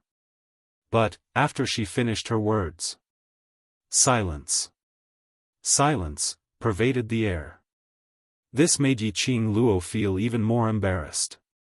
After a moment of silence, she was angered by this strange atmosphere, gritting her teeth as she raised her head and stared angrily at Dmo Xian. Chapter 3099. Ha! Ha ha ha! The man burst out laughing. His chest undulated, showing how carefree the man was when he laughed. The more he laughed, Yi Qing Luo only felt more embarrassed. She bit her lower lip, struggled her hands and snorted angrily, laugh, laugh, laugh. Laugh all you want. The more she struggled, the tighter the man hugged her. Also, the more wantonly he laughed. Perhaps he sensed the young lady in his arms, whose anger was on the verge of exploding. Dmo Xian smiled as he held her slender waist tightly, his thin lips slowly landed on her lips. I don't despise you. Yi Qing Luo. Her cheeks turned even redder. This was no longer embarrassment, but annoyance. Unfortunately, the man unknowingly raised his hand and gently rubbed Yiqing Luo's hair. Even if you don't bathe for 3 years, I won't despise you. Dmo Xian. Yiqing Luo gritted her teeth, raised her elbow and was about to knock Dmo Xian. Dmo Xian laughed lightly as he blocked her hand. Following that, his long arm scooped. Conveniently, he carried her up by the waist. Yiqing Luo's hands instinctively hooked around his neck. Alright, I'll stop teasing you. No matter how I tease you, your face is still so ugly. Dmo Xian gently kissed her eyes. Rest first, I'll call you later. No. Today is the 3rd day, we need. Yiqing Luo shook her head. I'll arrange it and set off immediately. Dmo Xian interrupted her words. Rest first, I'll help you bathe and change your clothes. Yiqing Luo. How on earth did he say to help her bathe in such a serious manner? It's not the first time I helped you bathe, why are you still shy? Dmo Xian sensed her gaze and looked down at her. Yiqing Luo. Can't be shy if it's not the first time. Don't say it as if helping her bathe was a very normal thing. Dmo Xian laughed softly. Don't worry, I won't take the opportunity to do anything to you. He paused and continued. You're so tired, no matter what I do to you, you don't have any reaction, this is so boring. Yiqing Luo. Could she hammer him to death? In the end, Yiqing Luo couldn't resist the physical exhaustion and sleepiness as she fell into a deep sleep after messing around with Dmo Xian for a while. By the time Yiqing Luo woke up, it was already noon the next day. She opened her eyes and saw the man's smooth chin. At this moment, she was lying on Dmo Xian's lap and her arms were still wrapped around his waist. This posture, it was a little too ambiguous. She blinked her eyes, still a little confused. Sensing that Yiqing Luo had woken up, the man lowered his eyes. The obsidian-like peach blossom eyes reflected into Yiqing Luo's pupils. Their eyes met. You're awake? Are you hungry? Dmo Xian caressed her face lightly. Yiqing Luo blinked her eyes again and after some time, she seemed to have recalled something as she sat up abruptly. Didn't you say that you would wake me up after helping me bathe? Pfft, an irrepressible chuckle came from the side. Yiqing Luo immediately turned her head over. She then discovered that she was sitting in a carriage similar to a horse carriage and the curtains on both sides were fluttering from time to time. Yiqing Luo could see a large patch of white clouds moving backwards rapidly. Which meant to say. Now, it was little Nine who was dragging the carriage, running wildly in the sky. That laughter seemed to come from outside the carriage. Yiqing Luo immediately climbed up from Dmo Xian's lap and pulled the curtains open. She saw Tang Beiyuan who was riding on a flying magical beast outside the curtains, looking at her with an evil smile. Chapter 3100. I was wondering why the Overlord personally carried you up the carriage, so. Everything was because the Overlord was serving you. Tang Beiyuan lowered her voice to tease. But she intentionally emphasized on the word, serving. Yiqing Luo tugged the curtains hard and shrank back into the carriage. She stared furiously at Dmo Xian. Why didn't you tell me that we're on the way to South Continent? You didn't give me a chance to speak. Dmo Xian was innocent. Yiqing Luo was embarrassed as she pursed her lips. It's all your fault, you didn't wake me up earlier, it's so embarrassing. You're very tired and need to rest. Dmo Xian stretched out his hand and pulled the young lady into his arms. They all know that you're my future wife and you won't be embarrassed. His delicate kiss landed on her forehead. They also don't dare to laugh at you. Yiqing Luo shrank backwards, avoiding his kiss with an unhappy look. It was easy to say. They didn't dare to laugh, but not knowing how to laugh were two different things. Dmo Xian's underlings had heard their private words. She couldn't even look at them in the eye in future. Yiqing Luo wanted to cry but no tears came out, so embarrassed that she wanted to turn back time. Her evasion made Dmo Xian misunderstood. He tightened his arm and lifted her lower jaw as his fingertip brushed past her lips. I said before, I don't despise you, don't hide from me. Yi Qing Luo, despise your grandpa. I despise you. Just as Yi Qing Luo was filled with embarrassment, a knocking sound was heard from outside the carriage. Yi Qing Luo walked over with a green face as she lifted the curtains. Tang Beiyuan, you still want to tease. Her words were stuck in her throat when she saw the figure outside the carriage. After the curtains were lifted, what he saw was an extremely grave and stern face. Black pupils were as cold as ice as he fixed his eyes on her, as though he wanted to freeze her into ice. So cold that it was bone-chilling. The anger on Yi Qing Luo's face slowly dissipated. Chu Wu Xian. Outside the carriage, riding on a huge green wolf, wasn't that Chu Wu Xian? The human face in Chu Wu Xian's right arm had yet to be resolved. They were heading toward South Continent. Zhu Wuxin indeed had to accompany them. Was he the one who helped you bathe yesterday? Zhu Wuxin asked with a cold expression. Yi Qing Luo frowned. Couldn't he tell that she really didn't want to discuss this topic? Evidently, Zhu Wuxin could not tell. Seeing that Yi Qing Luo didn't reply, Zhu Wu Xian continued asking, did you willingly allow him to help you wash or did he force you? Yi Qing Luo, she pulled down the curtain again, blocking Zhu Wuxin's face. Yi Qing Luo, if he forced you, tell me. I will help you take revenge. Zhu Wu Xian did not give up and said coldly from outside the carriage. You, shut up. Yi Qing Luo couldn't take it anymore. His rage was about to be ignited. Dmo Xian embraced her once again. Her body fell backwards and fell into Dmo Xian's arms. The man's hands encircled her waist. A large palm was still pressed against her abdomen. The scorching and thick feeling made Yi Qing Luo's petite body tremble slightly. Lil Luo, or is this Lord's future wife? This is merely a normal action and has nothing to do with you. Dmo Xian's calm voice rang faintly. His long and narrow peach blossom eyes curled as a cold glint flashed past the corners of his eyes. Lil Luo, or is this Lord's future wife so naturally, this is also voluntary. Outside the carriage, Zhu Wu Xian didn't say another word. Chapter 3101. Ah Xian.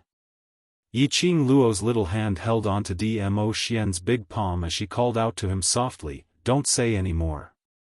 I'm so sorry. I'm merely telling the truth to those pestering people. Dmo Xian's eyes were sinister as he looked outside the curtain, as though he was looking at Zhu Wu Xian through the carriage. Yi Qing Luo wanted to say something as she raised her head to look at him. But she discovered that Dmo Xian's expression was extremely ugly. She was stunned, but in the end, she didn't say anything else. Dmo Xian's vinegar jar was overturned again. So be it if he was embarrassed. Anyway, love and whatnot should be flaunted. Just let Dmo Xian declare his sovereignty, his ownership. If it could let Zhu Wu Xian know that he should back off, that would be even better. The group of people, under the tense and strange atmosphere, under the acceleration of their own war pets. That night, they arrived at South Continent's main city, Valley Wind City. After walking out of the carriage, Yi Qing Luo was stunned by the current situation in Valley Wind City. She remembered. Previously, when she took part in the Academy's exchange meet, she came to South Continent. The prosperous scene in South Continent was still fresh in her memory. But now, it made one's heart heavy. The sky was filled with a dense mass of flying beasts, as though dark clouds were rolling. And it was faintly mixed with lightning and thunder. The magical beasts' roars and the flying beasts' cries rose and fell, wave after wave. Looking at Valley Wind City, the flames of war raged in the sky. Figures dressed in black Palace of Darkness uniform walked back and forth. Magical beasts, flying beasts, Palace of Darkness people as well as dead corpses and puppets, filled the entire Valley Wind City. Ah! Help! Suddenly, a miserable cry was heard not far ahead. Everyone looked towards the direction of the sound. They saw a few commoners being pressed onto the ground by a few magical beasts. They only managed to make a few cries for help before they were torn into pieces by the magical beasts. It was extremely cruel and bloody. The people from Palace of Darkness are too cruel. Tang Beiyuan was also stunned by this scene. Ah Yu, Ah Lei and Ah Feng, the three guardians, speedily stood in front of Dmo Xian and Yiqing Luo as they looked around vigilantly. The few of them's appearance. This had already attracted the attention of the demonic beasts. When I came here a few days ago, it wasn't this tragic. Tang Beiyuan sucked in a breath of cold air. Valley Wind City has become like this. Could it be that Valley Wind sect couldn't have held on? He's still holding on. Yiqing Luo's gaze shot towards the direction of Valley Wind City. There are still people fighting with the birds and beasts. From time to time, the birds in the sky would rush down and crash into the buildings in Gufeng City. The beasts were also fiercely tearing and destroying everything in Valley Wind City. But, on the city wall, there were also groups of armored soldiers dealing with the birds and beasts. There are innocent people over there. Take them to a safe place. The general on the city wall noticed that the few people were gradually surrounded by the beasts and people from the Palace of Darkness. He immediately ordered the soldiers behind him. 10 over soldiers immediately flew down from the city walls, blocking in front of Yiqing Luo and the others. The soldiers were all covered with scattered wounds, and there were new wounds which were still bleeding. But they clenched the weapons in their hands tightly as they stood firmly in front of Yiqing Luo and the others. Facing the savage and bloody, inhumane walking beasts, the people from Palace of Darkness had no fear at all. You all are from Valley Wind sect? Yiqing Luo opened her mouth to ask. The soldiers turned their heads curiously as they took a look at Yiqing Luo. For any normal person, on seeing Valley Wind City turning into such a bloody and brutal scene, no matter what they did, they would be scared out of their wits. Chapter 3102. In the South Waves continent, only Valley Wind City has surviving citizens? Are the other cities still holding on? Yiqing Luo didn't bother about the soldiers' puzzlement as she continued asking. The soldiers looked at each other in dismay. One of the soldiers sized up the people in front of him. He felt that the 7 people in front of him were all handsome men and beautiful women, and they all had extraordinary temperaments. It was obvious that he was no ordinary person.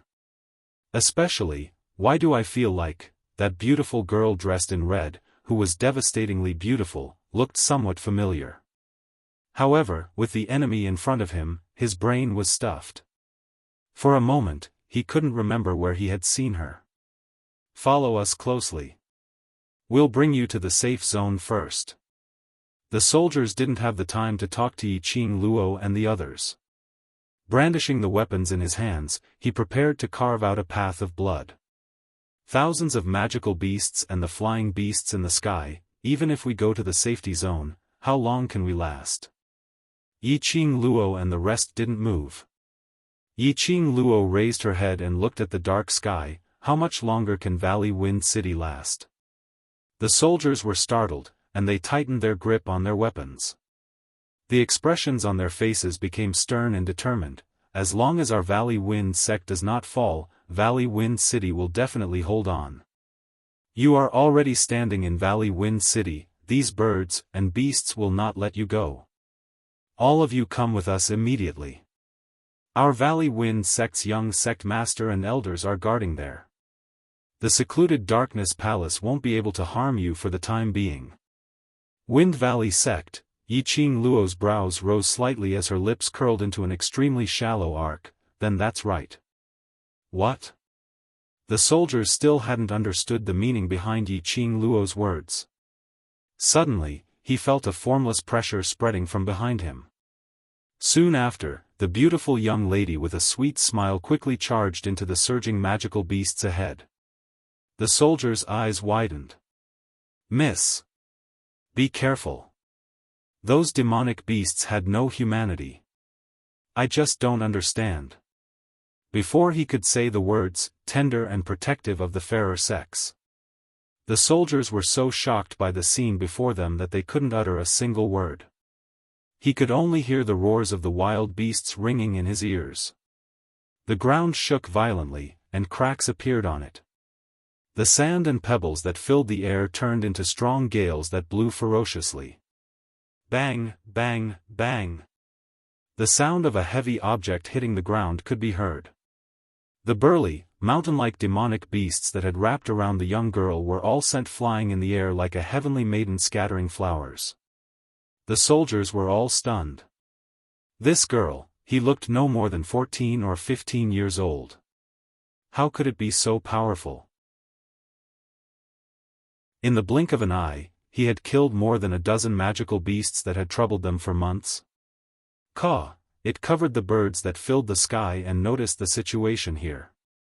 It actually gave off a sharp cry and immediately turned into a black long arrow, charging towards Yi Qing Luo's direction. Be careful. The soldiers knew very well how terrifying these birds were. He immediately raised his weapon and was about to rush over to protect Yi Qing Luo. Just stay here and watch. A low and indifferent voice sounded behind him. The voice was calm, and there was not the slightest trace of emotion. However, it made the soldiers feel as if they were bound by something, unable to move. The soldiers only saw the purple-robed man who had been hugging the young girl from the corner of their eyes, staring at the young girl's direction with adoration. They could obviously see it. The purple-robed man's worry towards that young girl.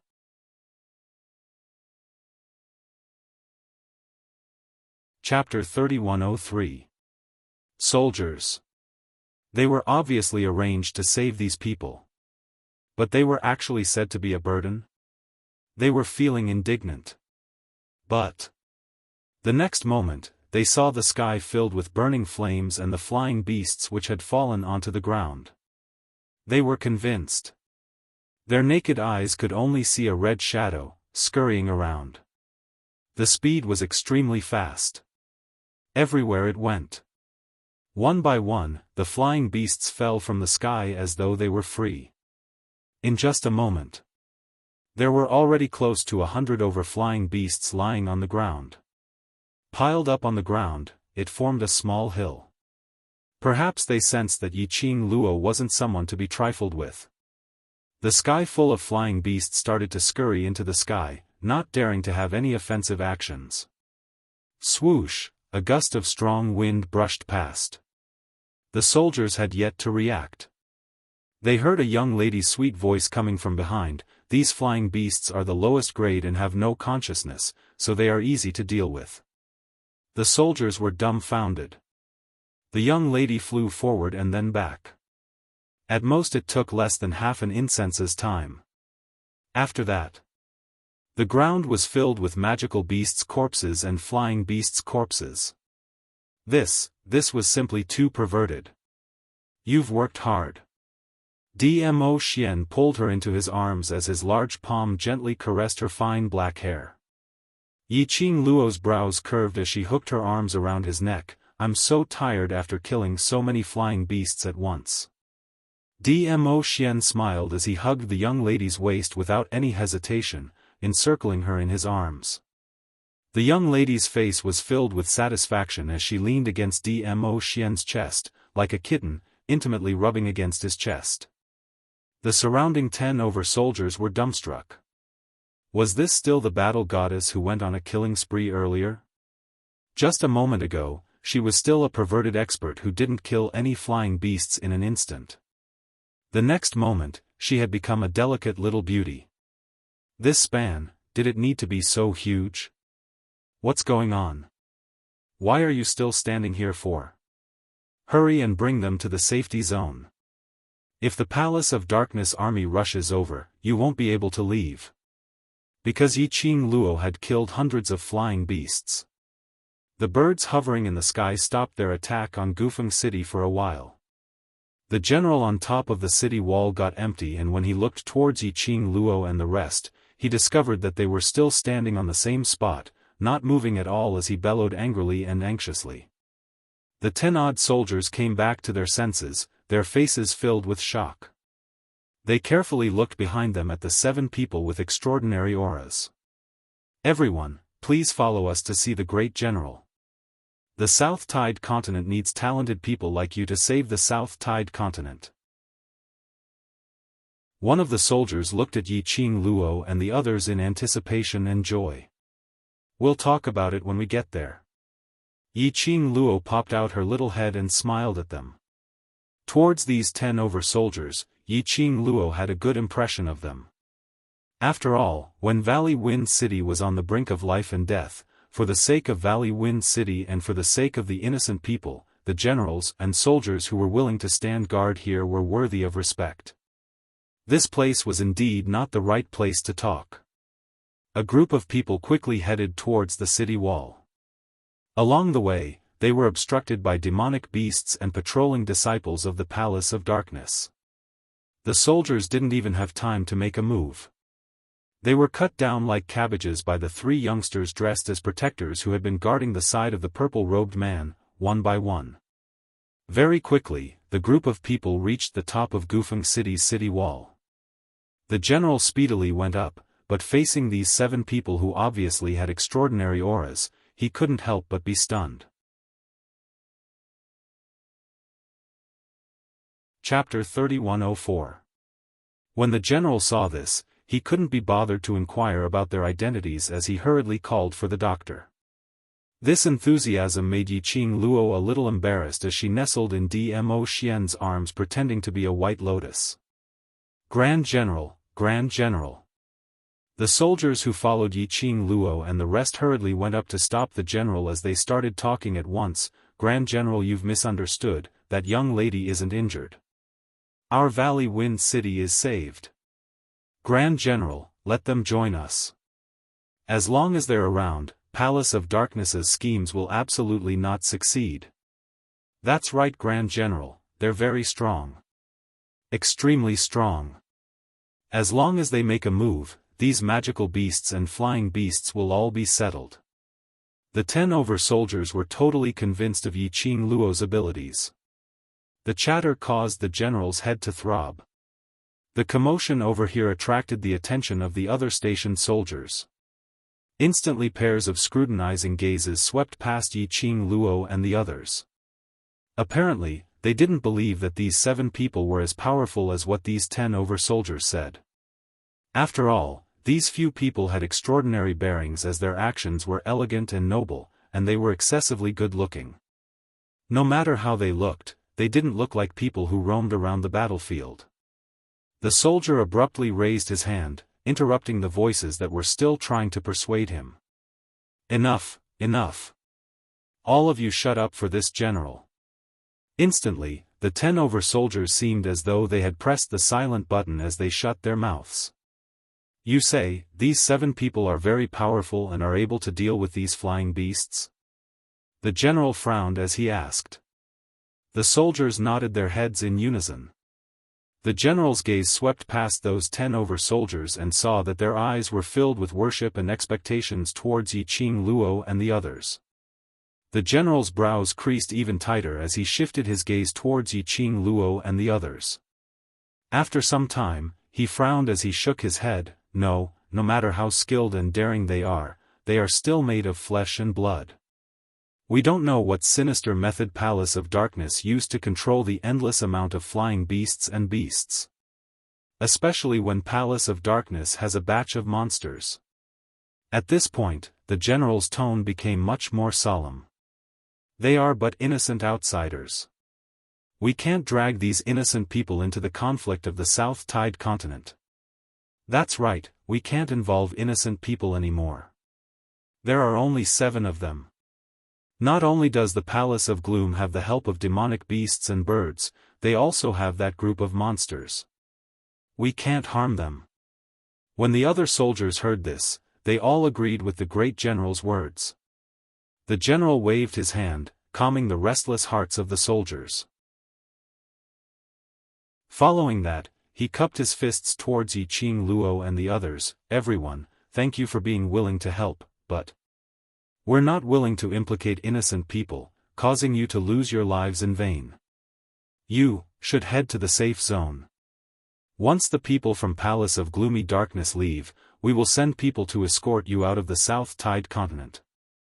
Are you sure you wish for us to leave? Yi Qing Luo raised her brows as she raised her head from Dmo Xian's arms. The corners of her lips curled up slightly. Her smile was enchanting, like a blooming poppy, with a charm that could capture one's soul. When the general's vision was fixed on Yi Qing Luo's devastatingly beautiful face, his pupils, bit by bit, slowly expanded. Following that general knelt onto the ground with a putong sound.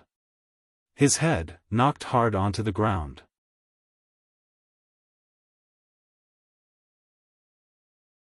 Chapter 3105. To the generals and soldiers, Chen Changsheng's expression changed. The great general was their spiritual pillar. From defending Valley Wind City till now, they had never seen the great general lowering his head. Even if it was the people from secluded palace who made use of those monsters to attack the city, the great general had always held his head high and never retreated. Even when facing the sect master of Valley Wind Sect, the great general had never lowered his head. This was the first time they saw. The great general had lost his composure. Plop. Dong. After the days, one after another, the soldiers followed their great general and knelt down. No matter what the reason was for the great general to lose his composure. As long as the great general felt that it was right. They felt that it was right. Not long later, there were 20 over people kneeling on the city walls. The great general's kneeling. It also made Yi Qing Luo and the rest dumbfounded. Yi Qing Luo kept the enchanting smile on her lips as she coughed lightly. Great general, please get up first.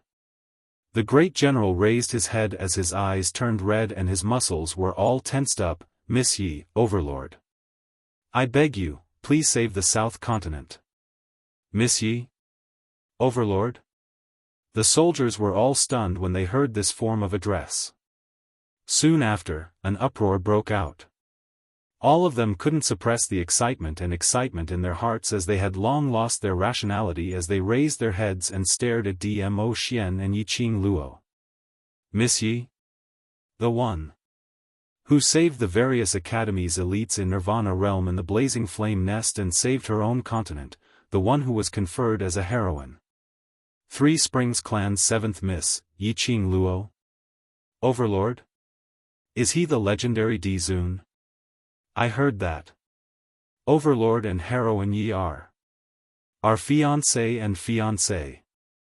If they were to appear, they would definitely appear at the same time. So, these two people are really the heroine and Overlord? The soldiers were so excited that they almost cheered. Those 10 over soldiers who were sent to save Yi Qing Luo and the rest were suddenly enlightened. I was wondering why Miss Yi looked so familiar. So she is the heroine in the portrait. Yi Qing Luo listened to the soldiers' excited discussion. She was embarrassed as she patted Dmo Xian's arm, asking him to put her down. She had no idea when she had become so famous. Under the expectant and worshipful gazes of so many people, she really felt embarrassed. To continue acting as her little white lotus, nestling in Dmo Xian's arms. After all, her title was the title of such a rough man. Heroine, hero, Yi Qing Luo wiped off her sweat. When both her feet were on the ground, Yi Qing Luo straightened her red robe and cleared her throat. That great general, please get up first. The general's eyes were resolute as he clenched his fists and said, I beg Lady Yi and Lord Di Zun to help the West Continent. Yi Qing Luo sighed and with a wave of her sleeves, an invisible profound energy stirred up a breeze, forcefully, supporting the great general up. Since we're here, it means that we're willing to help South Water Continent. The general's eyes reddened and he gripped his weapon tightly. Since Lady Yi and Lord Dizun are willing to help, South Tide Continent definitely has hope, definitely, he had persisted for the past few days. Seeing the brothers around him getting fewer and fewer. The more the general persevered, the more despair he felt. Chapter 3106. He recalled that the sect master of the Gufeng sect had said that as long as they could hold on for a few days, the imperial palace would send people over to help. He waited and waited. Finally, he waited for them. Don't put too much hope in us. Yiqing Luo looked at the Grand General whose eyes were turning red as her lips curled upwards and gave a faint smile, but, we will try our best. Thank you. Thank you, Imperial Palace, for being willing to lend a helping hand. I, Chow, can't thank you enough.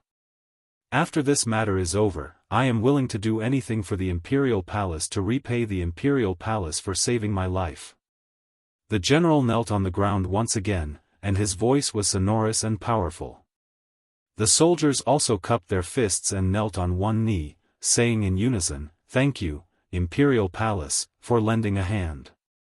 Yiqing Luo raised her hand and waved, indicating for them to get up. There's no need for you to thank the Imperial Palace, and there's no need for the great general to work like a cow or horse to repay you.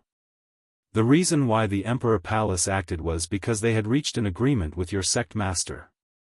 A deal? The general was taken aback. He couldn't figure out what kind of deal it was that could move the Imperial Palace and make the Dizun personally take action. Yiqing Luo smiled lightly. Yes, this is the deal between the Imperial Palace and Gufeng sect's patriarch. No matter what your motive is, the fact that the Imperial Palace is willing to lend a hand at this critical moment is the benefactor of our Wind Valley sect. The general said solemnly. The soldiers said in unison, "That's right.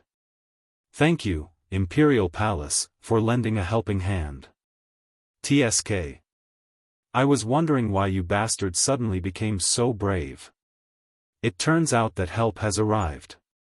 Suddenly, a mocking voice sounded from below the city. Suddenly, a huge pressure surged in the surroundings. When the soldiers, who were still rejoicing, heard this voice, their expressions immediately darkened. The general suddenly stood up from the ground. His hand that was holding his weapon trembled continuously. His muscles were tense as if he was suppressing some sort of emotion. Yiqing Luo narrowed her eyes slightly as she held on to Dmo Xian's arm and walked to the front of the city. Unknowingly, hundreds of gigantic magical beasts had surrounded them. There were also disciples dressed in the uniform of the Palace of Darkness, as well as stiff and expressionless corpses. Yiqing Luo surveyed the surroundings. He estimated that there were about 100 disciples from the Palace of Darkness. There were nearly 50 undead puppets. But, he could tell. These nearly 50 undead corpse puppets were not the half-finished products that he had seen for the first time. Instead, it was a defective product from when the Fox Saint technique had led them to invade the Miao tribe. Defective products were much easier to deal with than semi-finished products.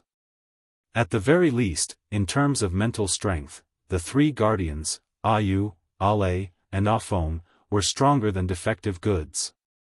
Therefore, they didn't need any special weapons to kill those undead corpse puppets. Yiqing Luo's gaze swept around as she was thinking of countermeasures. His line of sight suddenly locked onto a figure. When he saw the man's face clearly, Yiqing Luo's expression congealed. "It's you?" That person was dressed in a navy blue brocade robe. He was a middle-aged man in his 30s or 40s. He was very handsome and had the charm of a playboy. He stood in the middle of the Palace of Gloomy Darkness. His posture was relaxed, and there was even a smirk at the corner of his mouth. Yiqing Luo had met this person before. However, he had only seen it once. He didn't have a deep impression of her. The reason why she remembered him, or was it because of a certain someone? "Student Yiqing Luo, I didn't expect you to still remember me." That man laughed softly. It's my honor.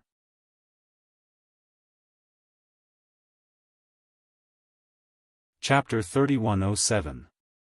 Yiqing Luo's face was full of ridicule. The dignified elephant saint technique has now become a scapegoat for the Palace of Darkness?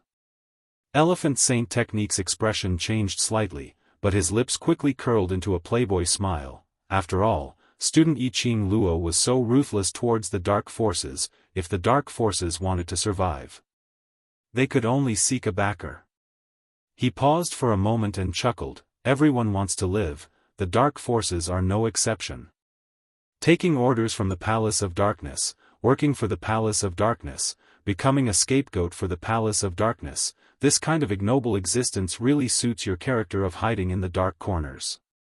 Yiqing Luo ridiculed them without any restraint. Xiaofan clicked his tongue as he stroked his chin. I've always heard my companions talk about how sharp your tongue is and how powerful you are. Today I've met you, you indeed live up to your reputation.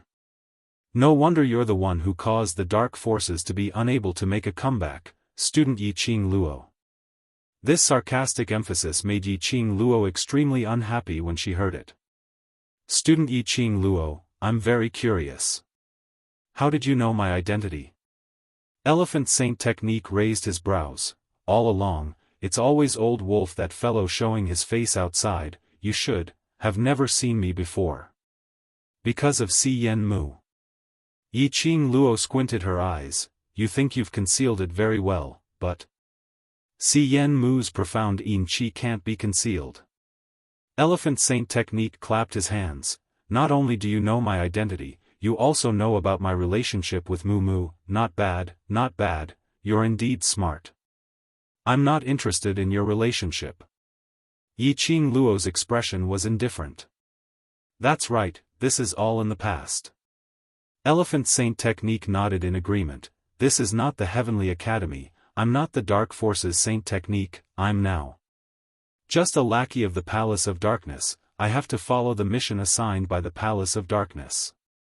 Yiqing Luo's brows knitted tightly, her squinted eyes were suffused with a faint chill.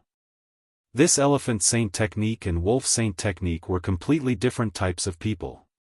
If it was Wolf Saint Technique was already enraged by her sarcastic words earlier. But, not only was Elephant Saint Technique still in a peaceful mood, he could even laugh at himself calmly. It could be seen that his psychological quality was extremely strong. Such a person was even more difficult to deal with. Student Yiqing Luo, I didn't expect that. You would actually help South Water Continent. Xiaofan Fa looked curiously at the general standing beside Yiqing Luo. Since when has the Imperial Palace been so kind? Yiqing Luo replied, compared to the Palace of Darkness and you bunch of lackeys, I like the South Continent more, so naturally I will help the South Continent. Xiaofan shook his head helplessly. What a pity. I thought we could take down Valley Wind City today. Looks like we'll have to spend some more time. I really want to continue reminiscing with you, but Valley Wind City has yet to be conquered. I am pressed for time, so I can only slowly reminisce in the future. His words fell. Xiaofan pretended to be casual as he smiled. His fingers gently brushed the hair on his forehead. He pretended to be suave and threw a coquettish wink at Yiqing Luo. Just as she cast a flirtatious glance, Xiaofan's frivolous face suddenly turned extremely sinister, and his voice turned gloomy. Attack the city. He gave the order. A sharp and intimidating beast's roar and birds' cries instantly resounded through the entire sky. The Palace of Darkness disciples raised their arms and clamored loudly.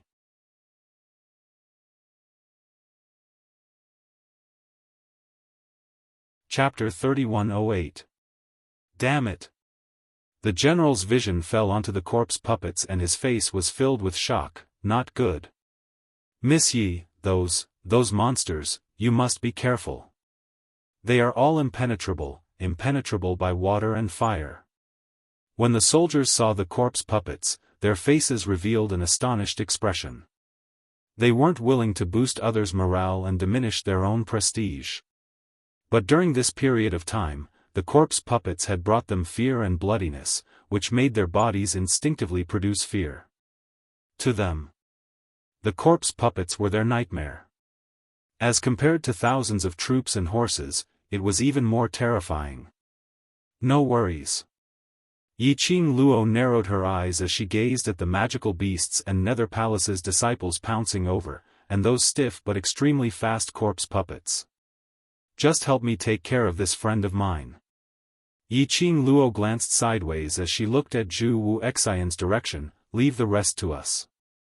The soldiers looked at Zhu Wu Xian and looked at the bottom of the city, at the clamoring crowd from Nether Palace. They were slightly hesitant. Those monsters are really scary, totally able to fight against 100. Adding on so many Nether Palace's disciples and flying beasts, the few of you really don't need our help?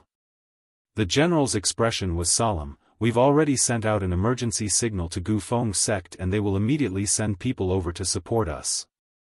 And a few days ago, the disciples from the Imperial Palace will also rush over.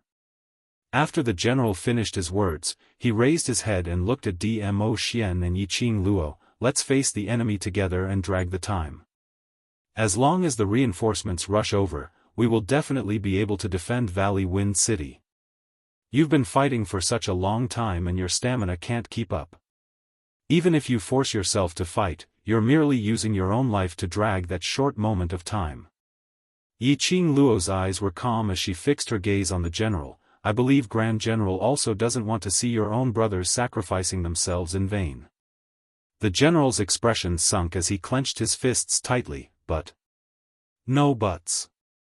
Yiqing Luo shot her vision towards the bottom of the city, at the magical beasts which had already started to attack Valley Wind City. Help me take care of that friend of mine, that's the best repayment. Yiqing Luo left this sentence behind. With a leap, she was already on top of the city wall. With a flick of her palm, a devouring flame fan appeared at her fingertips. Then, she flew down. Her red robe was burning with the most brilliant light. With a flick of her wrist, the feather fan opened up, and an endless amount of profound energy gathered on the feather fan, transforming into numerous wind blades that slashed downwards. That wind blade was stained with this seductive red glow. They were like sharp blades that cut through everything around them. Wherever the wind blades went, the burly and strong magical beasts fell to the ground one by one without any warning. It even crushed many disciples of the Palace of Darkness to death. The magical beast collapsed. The wind blades slashed towards the disciples of the Palace of Darkness. A bloody path was carved out. Screech! Yiqing Luo's feet had just landed at the bottom of the city wall when the sky was filled with a patch of darkness, suddenly charging down in unison. Sharp cries sounded as though it was going to pierce through one's eardrums, as it rang in succession. One after another huge flying beasts flapped their wings, setting off a violent gale, sweeping up the sand on the ground, rolling like clouds as sand and stones flew. Yiqing Luo's brows rose as she calmly looked at the hundreds of flying beasts charging towards her.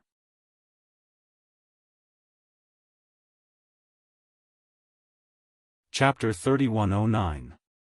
Hundreds of flying beasts were bent on seeking revenge for their companions.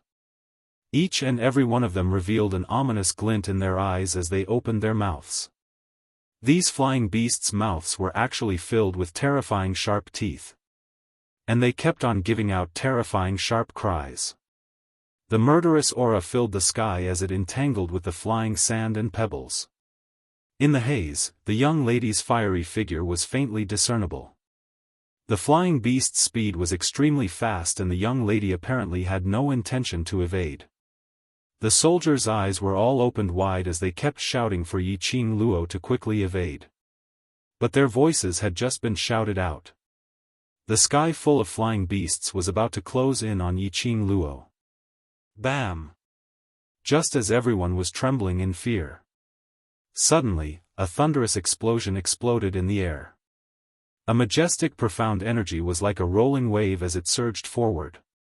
In an instant, it enveloped the entire battlefield. The moment the hundreds of flying beasts swooped down, Lin Fan's eyes widened. As though they had crashed into something. Each of the flying beasts gave out a sharp ear-piercing cry, which was totally different from the previous threats and warnings. If one listened carefully, it sounded extremely like a cry for help and pain. But in an instant, while the flying beasts were screaming miserably. In the sky, one after another huge flying beasts kept falling. It was totally in an instant. Earlier those hundreds of flying beasts which had charged downwards towards Yiqing Luo, none of them survived. The surrounding flying sand was still lingering and rolling.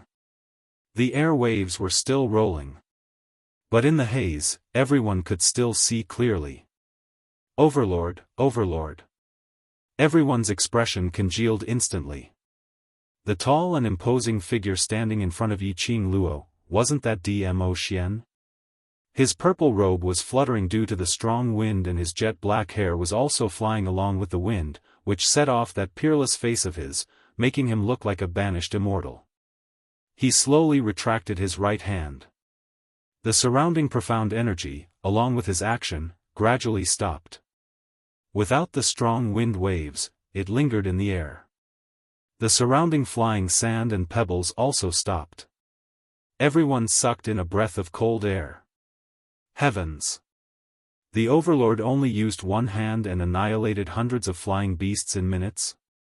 This was simply too powerful. Just one hand. From the looks of it, it seemed as though he didn't use any profound energy at all and he had easily suppressed those birds. It was simply too cool. Ah Xian. Yiqing Luo's pink lips perked up as she hugged Dmo Xian's arm with one hand. I knew you would block in front of me. Dmo Xian glanced sideways slightly, his eyes filled with gentleness and pampering. You've just recuperated, you can play and enjoy yourself. Don't tire yourself out. Yiqing Luo smiled as she nodded. Don't worry about me, these dregs will at most let me warm up. Dmo Xian rubbed her head affectionately. The two of them looked at each other and smiled warmly. In the eyes of the people from the Palace of Darkness, their sweet talk was blatant disdain and mockery. Yiqing Luo and Dmo Xian didn't intentionally lower their voices when they spoke earlier. Basically, everyone present heard the conversation between the two of them. This blatant disdain and disdainful attitude infuriated the people of Dark Nether Palace. Don't think that just because the Overlord is here, you can win. Valley Wind City will definitely belong to us Palace of Darkness. Right. We, the people from Palace of Darkness, are not afraid of the Overlord at all. Chapter 31:10. How could they not be afraid of Dmo Xian, this mysterious and powerful existence? But they could only use their words to boost their courage and brainwash themselves. Only in this way could they not escape from stage fright. Most importantly, they still had Nether Palace's secret weapon, so they had nothing to be afraid of. Even if it was the Overlord. In front of Nether Palace's secret weapon, they would definitely be defeated. Nether Palace's disciples' morale had indeed risen greatly amidst their curses. Xiang Shengfe squinted his eyes as he rubbed his chin. He wanted to see what kind of ability this Yiqing Luo, who was mentioned by the other saint technique several times and even the higher-ups in Nether Palace were paying close attention to, had. Yiqing Luo really thought that with the Overlord's support, she could rely on the Overlord to deal with thousands of troops and horses? Heh. So what if the Overlord could really fight 1 against 1,000? He could continue to summon the magical beasts. He could continue to send that bunch of cannon fodder to their deaths. He could continue to make use of the undead puppets to attack Valley Wind City. So what if Dmo Xian was powerful? Facing this kind of continuous war. How long could he last? Xiang Shengfe scoffed lightly as his eyes were filled with disdain. Everyone in Nether Palace laughed when they saw Xiang Shengfe.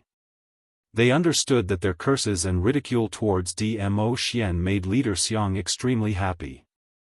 Hence they took a deep breath and suppressed the fear towards Dmo Xian as they started cursing once again. What overlord? The imperial palace that had been established for so many years was overtaken by the palace of darkness in just a few months. You can't even protect the imperial palace that belongs to you, and you still have the nerve to let others call you Lord Dizun? I think you're just a dog. Nether Palace is the #1 palace in Nirvana Realm. The imperial palace will soon follow that bullshit overlord. Overlord? Pooey. Do you really think you're somebody? Every time the people from the Palace of Darkness who were cursing opened their mouths to say a few words, they would feel a huge impact on their faces. Following that, their faces felt as if they had been slapped hard in the face. They spat out mouthfuls of blood, and even their teeth fell out. Everyone from the Palace of Gloomy Darkness was in so much pain that their eyes were burning. They glared in the direction of the attack. Yiqing Luo waved the glower flame fan. The coquettish red glow flickered continuously. Every time it flashed, one could clearly see a streak of light darting out. He only headed in the direction of the people from the Palace of Darkness. It hurts. Help. More cries of pain and cries for help rang out. His speed was fast and his strength was ruthless. It caused the rage of the people from the Dark Abyss Palace to extinguish. Yiqing Luo sneered, her fingertips moved and the glower flame fan opened up. In the air, ripples spread out one after another. Powerful energy gushed out from his body. It charged in the direction of the people from the Dark Abyss Palace like a tidal wave that covered them. Another wave of screams and the sound of tall and burly magical beasts falling to the ground resounded. Yiqing Luo slowly kept her glower flame fan. She squinted her long and narrow eyes, reflecting an icy cold light. Bit by bit, she looked at the disciples of the Palace of Darkness who were screaming and covering their faces. Her voice was as cold as ice.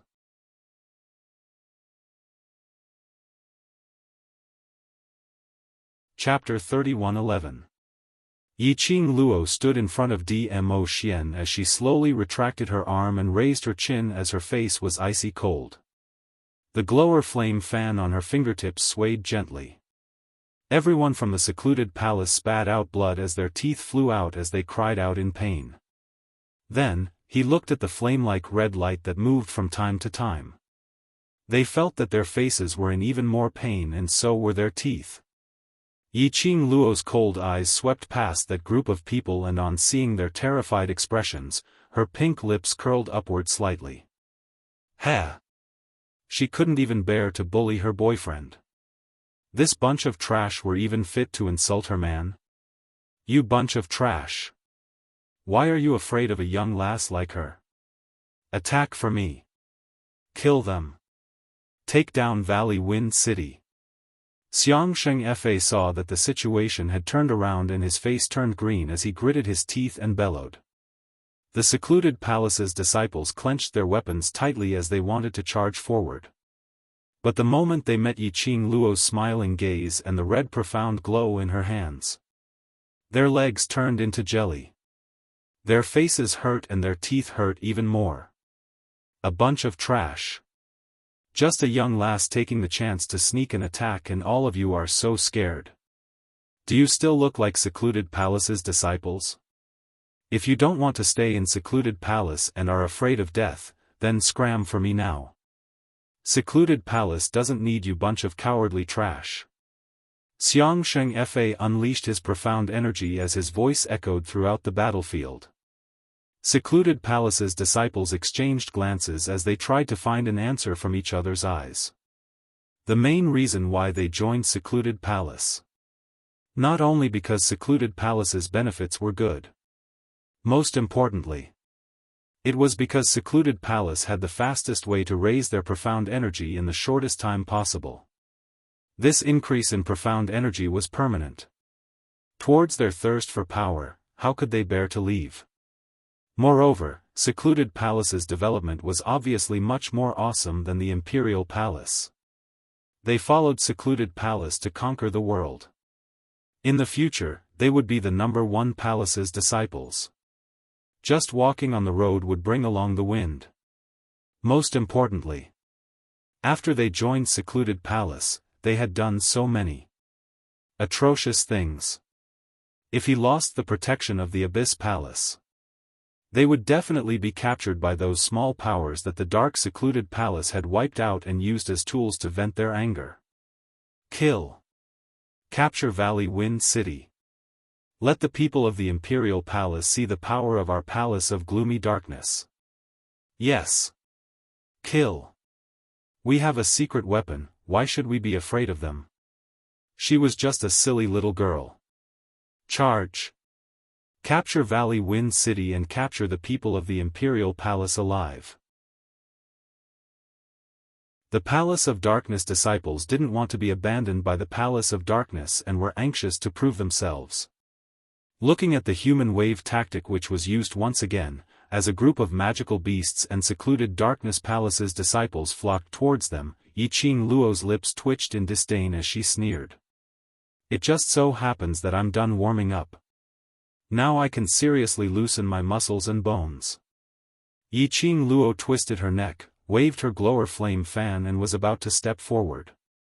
All of a sudden, an arm crossed her waist and pulled her into his embrace. Ah Xian, Yiqing Luo fell into his arms and glanced sideways at him. What's the matter? Dmo Xian didn't reply her. Instead he held her waist as his vision shot towards the other corner of the city wall as his voice was deep and calm. How much longer do you guys intend to watch the show for? You guys? Yiqing Luo was stunned.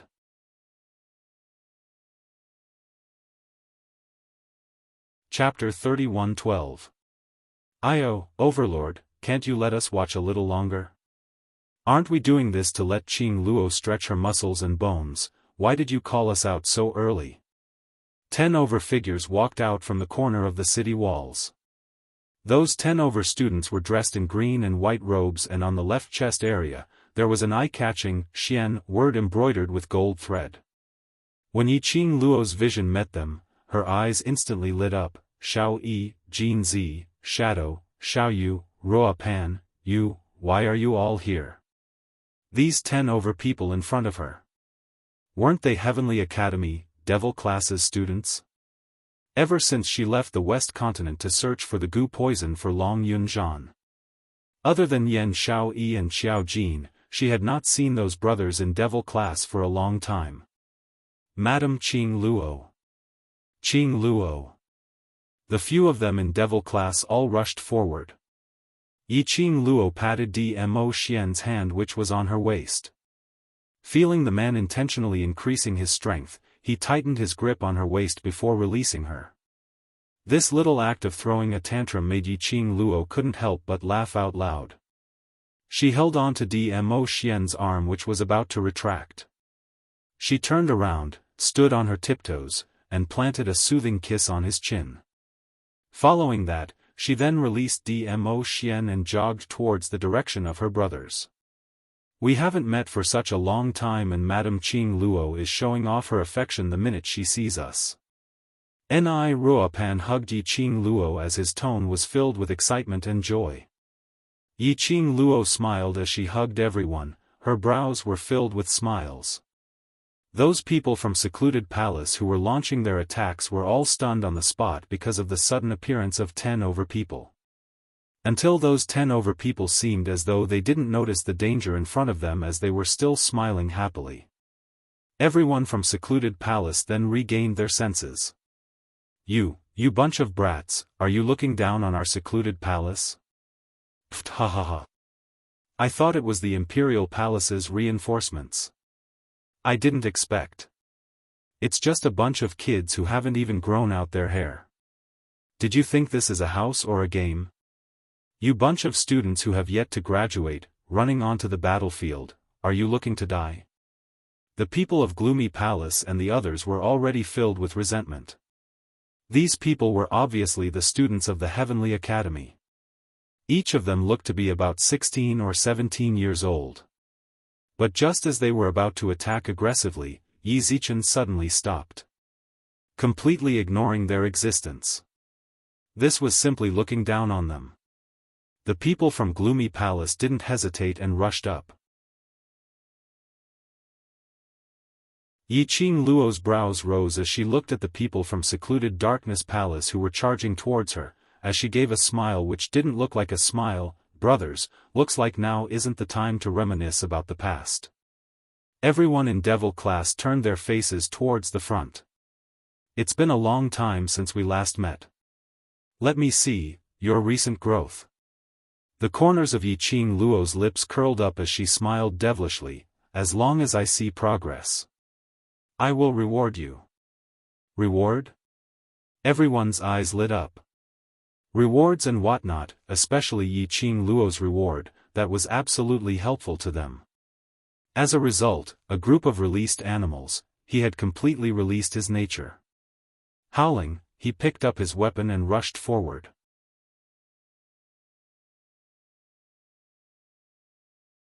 Chapter 31:13. Dmo Xian raised his brows as he looked at the young lady's smiling face. His lips curled as he stretched out his hand and held her little hand. Let's go. Dmo Xian and Yi Qing Luo also rushed up to join the battle.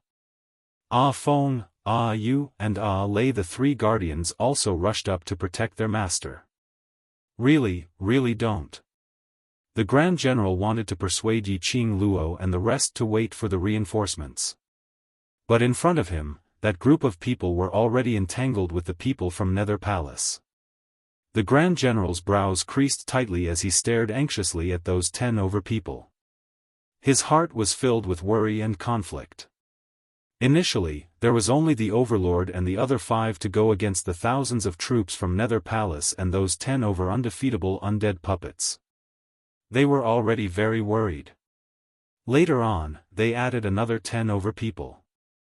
But those 10 over people were all young lads and young ladies. They looked like 16 to 17 years old. These young lads, could they really hang on till the reinforcements arrived? Move aside. Suddenly an icy cold voice was heard from his back. That voice was like ice as it penetrated into his eardrums. It was so cold that the Grand General shivered. Master, you can't go over. The Grand General turned his head back and saw the red-robed young man walking towards the direction of the battlefield. He remembered Yi Qing Luo's instructions as he hurriedly stretched out his hand to stop him. Zhu Wu Xian's brows creased slightly as his eyes were filled with a sliver of anger. Move aside. Master, have you forgotten what Miss Yi said? You can't go over. The Grand General was shocked by his gaze as he broke out in cold sweat, but he still braced himself to stop him. Zhu Wu Xian was preparing to take a step and pass the Grand General. Just when he heard this sentence, his footsteps slowly shifted back. Although the Grand General was adept in leading troops into battles, but to be able to sit in this position and have a bunch of trusted soldiers. Naturally, he wasn't someone who didn't know how to read people's expressions. His gaze shot towards the direction of the battlefield and quickly looked at Zhu Wu Xian as he roughly understood something. He continued to brace himself. Master, Miss Yi asked you to stay here because she's worried about you. If you insist on going over, Miss Yi might be distracted because she's worried about you. On the battlefield, once you're distracted, there's a possibility of getting injured. Zhu Wu Xian's eyes instantly froze. The expression on his face became darker and more terrifying. However, he was no longer in the mood to go back to the battlefield. Instead, he clenched his fists and returned to his previous position. The general wiped the cold sweat off his forehead and heaved a sigh of relief. Zhu Wu Xian's face was cold, and his eyes seemed to be covered in a layer of frost as he stared at the battlefield. It was a figure dressed in a fiery red robe. Beside the young lady, Dmo Xian did not leave her by a single step. Every time he defeated the enemy in front of him, the two of them would look at each other and smile. This scene made Zhu Wuxin feel the sharp pain of his heart being cut by a sharp blade again. He pressed a hand to his heart. The cold eyes that stared at Yiqing Luo's direction became colder and colder. Ever since the end of the God class's training, the brothers of the Devil class had not experienced a hardy battle. Even if he occasionally left the academy to accept missions from mercenary groups, they all felt that they had not enjoyed themselves to the fullest. Now, they were facing a large group of magical beasts, flying beasts, disciples of the Dark Palace. They were like animals that were starving and thirsty. They totally didn't need to care about their lives or anything. Each and every one of them killed to their heart's content. Just 10 over Devil class students, plus 3 Imperial Palace guardians.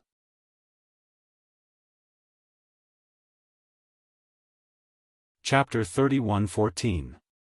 Not to mention that Dmo Xian and Yiqing Luo had also made their moves under the hands of a bunch of animals. Even if the secluded palace had thousands of men and horses, they had all turned into animals to prove their own growth. In Yiqing Luo's words, that was leveling up experience. The secluded palace's disciples had their morale plummeted after being brutally beaten by the animals. One by one, they wailed and ran away. How would they dare to fight against that bunch of animals? Xiang Shengfei was also stunned by this scene. No one had expected this. Just a dozen of young men and they were able to carve out a bloody path in the hands of countless beasts and secluded palace's disciples. No. It wasn't just a bloody path. It was a massacre on the secluded palace's side. Xiang Shengfei's expression congealed as his eyes were filled with murderous intent. He glanced at the undead puppets behind him and looked at the flying beasts and magical beasts which had already been killed by 2/3. Xiang Shengfei. Where are you looking at? Suddenly, he heard a young lady's mocking voice. Xiang Shengfei felt a chilly wind rushing towards him. He swiftly took a step back. Bam! His face seemed to have crashed into a barrier. The sound of the crash was extremely crisp. It was like a slap on his face.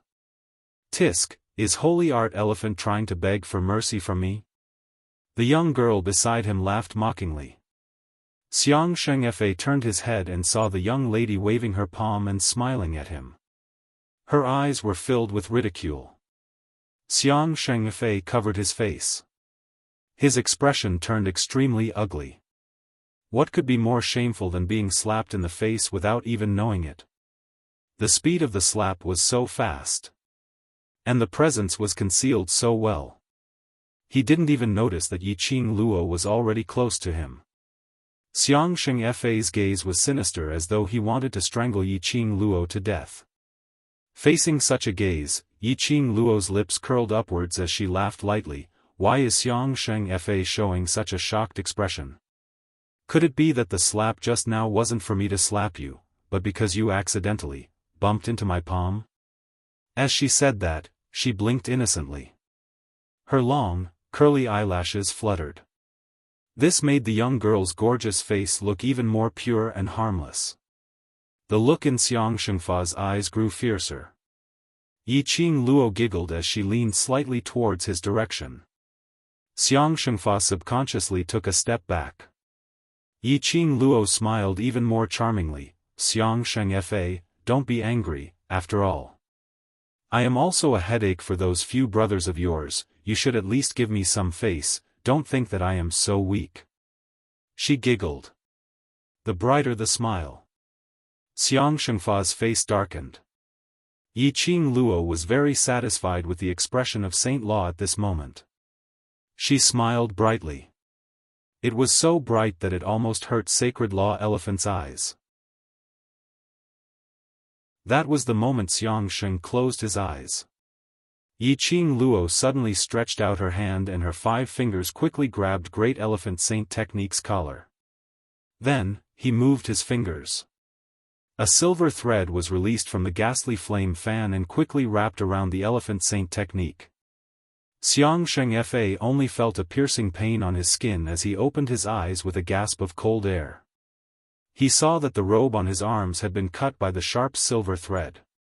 The silver thread, which was as fine as a strand of hair, stuck to his arm.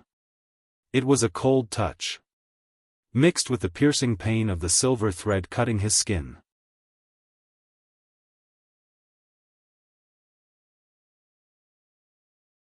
Chapter 31:15. Don't worry, I will go easy on you. Yiqing Luo smiled evilly. I have no choice, to catch the ringleader first, I can only catch you first. Xiang Shengfei's handsome face was extremely gloomy. His eyes turned cold as a cold glint appeared. Originally, I wanted to let you die a little easier. He opened his mouth and his voice was filled with uncontrollable anger and coldness. Since you insist on seeking death, then don't blame me for not knowing how to have tender feelings for the fairer sex. Just as his voice fell, Yiqing Luo felt a gust of yin qi bursting out from Xiang Shengfei's body. Immediately, the surrounding air was condensed with a layer of frosty air. Yiqing Luo's pupils widened as she swiftly loosened her grip on Xiang Shengfei. Following that, her figure was like an afterimage as she retreated swiftly. Bam! A deafening explosion was heard from the place where Yiqing Luo was standing earlier. After she stabilized her footsteps, she squinted her eyes as she looked at the lingering qi in the sky. There was a slight change in her expression. Earlier, if she was one step slower, there was a possibility she would have been hit directly on the top of her head by that explosion. But luckily, at the moment she retreated, the glower flame fan swiftly closed up and fastened the silver thread tightly. She retracted the silver thread in her hand, trying to pull Xiang Shengfei back. But this pull, the silver thread was easily pulled over. The other end of the silver thread was empty. Where was Xiang Shengfei? Yiqing Luo's eyelashes fluttered as she quickly kept the silver thread back into the glower flame fan. Then she released her perception as she looked towards the direction of the qi flow alertly. Xiang Shengfei actually broke free from the restraint of her silver thread. She had just kept the silver thread and was still shocked that Xiang Shengfei broke free from the silver thread. Suddenly, her ears twitched sensitively. Her eyes stared intently at the direction of Xiang Shengfei. Why did it seem like she heard a very messy sound? And it was mixed with an extremely strong murderous intent.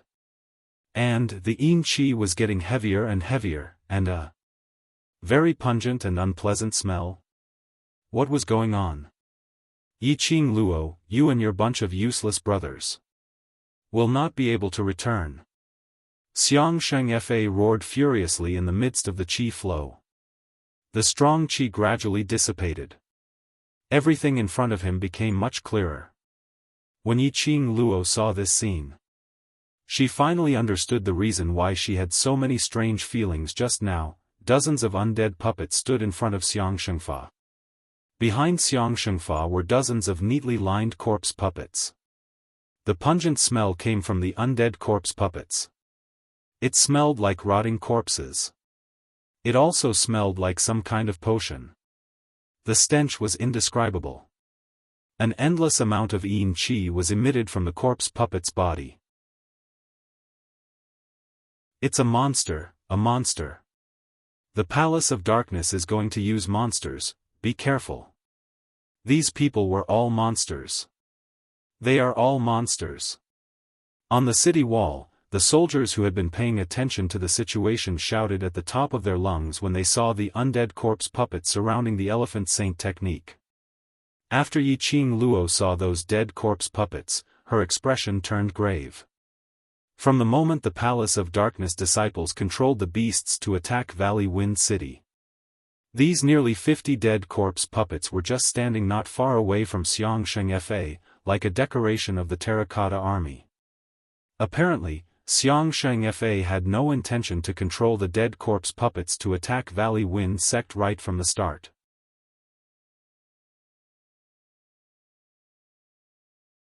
Chapter 31:16. If right from the start, Xiang Shengfei had let the undead puppets join the battle, the Palace of Darkness's loss might not be that huge. Undead puppets were Palace of Darkness's tools. Xiangsheng Fa probably wouldn't be willing to use Palace of Darkness's tools to attack her. Unless these were Palace of Darkness's tools, which affected him. So he didn't let the undead puppets deal with them. Now, he had no choice but to control the undead puppets to protect him. That meant to say, to control the undead puppets, there was a certain price to pay. Yiqing Luo squinted her eyes slightly as she sized up Xiangsheng Fa from top to bottom. But no matter how she looked, she couldn't tell what was different about Xiangsheng Fa. These are the undead puppets you were talking about? Ni Rupan stared blankly at the stiff corpses that were standing straight and asked in astonishment. After Yan Xiaoyi and Xiao Jin returned to the Heavenly Academy.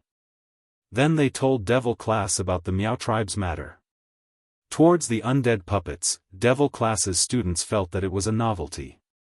Looks like it's not as powerful as imagined.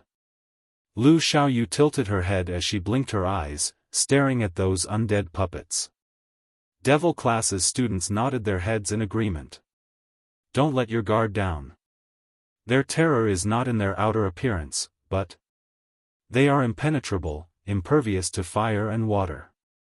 Even if their 4 limbs are chopped off, they will still be able to continue fighting. Xiao Jin reminded in a deep voice, so, if you meet them, you must be careful. Yes. Devil Class's students replied in unison as they concentrated their attention and looked towards the direction of the undead puppets. It's out. It's out. Palace of Darkness's strongest weapon is out. An invincible and all-conquering weapon. Palace of Darkness will definitely win this time round without any pressure. Palace of Darkness's disciples who were still alive saw the undead puppets being activated. The terror and fear on their faces were all replaced by ecstasy. Xiang Shengfa sneered. He opened his arms wide. Insolent laughter. As though he had completely forgotten about the awkwardness of being caught by Yiqing Luo earlier. His sinister eyes stared deadly at Yiqing Luo. The corner of his mouth was still curled up in his symbolic smirk. Yiqing Luo, it's not too late to beg for mercy. His sinister smile was so cold that it made people shiver.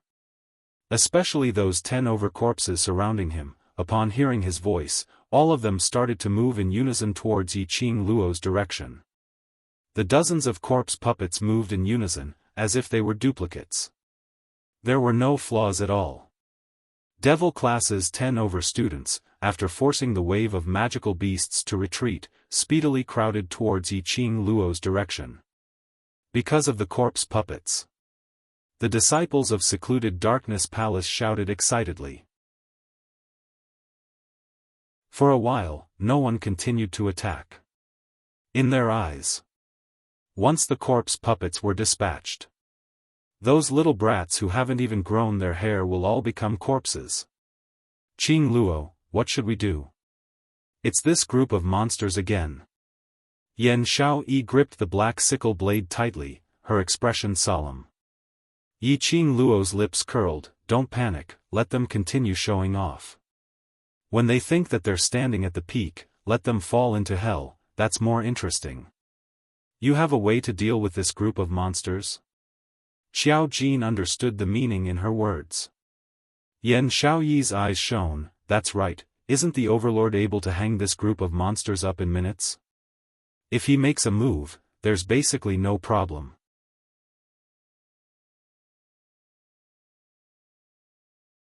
Chapter 31:17. What? Us? Yan Xiaoyi's eyes widened as she suddenly took a step back, you must be joking. How could we possibly be that bunch of monsters' opponents? The 10 Devil Class students looked at the corpse puppets and then looked at Yiqing Luo.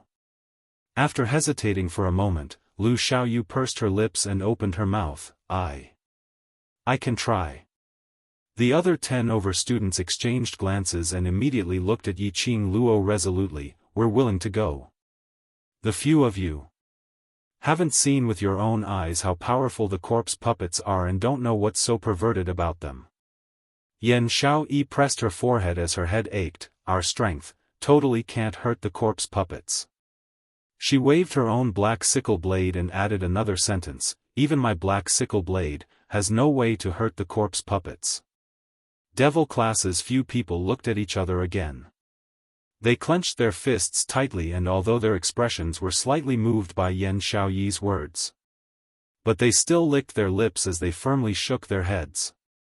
Lu Xiaoyu held Yan Xiaoyi's hand as she gave her a mischievous smile. We indeed don't know how powerful the corpse puppets are, but we believe in Qing Luo.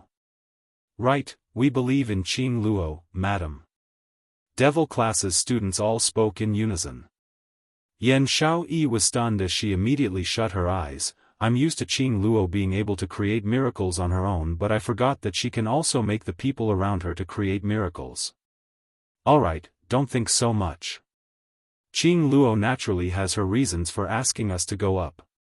Lu Xiaoyu hooked Yan Xiaoyi's shoulder, but, later on, we still need you to take the lead.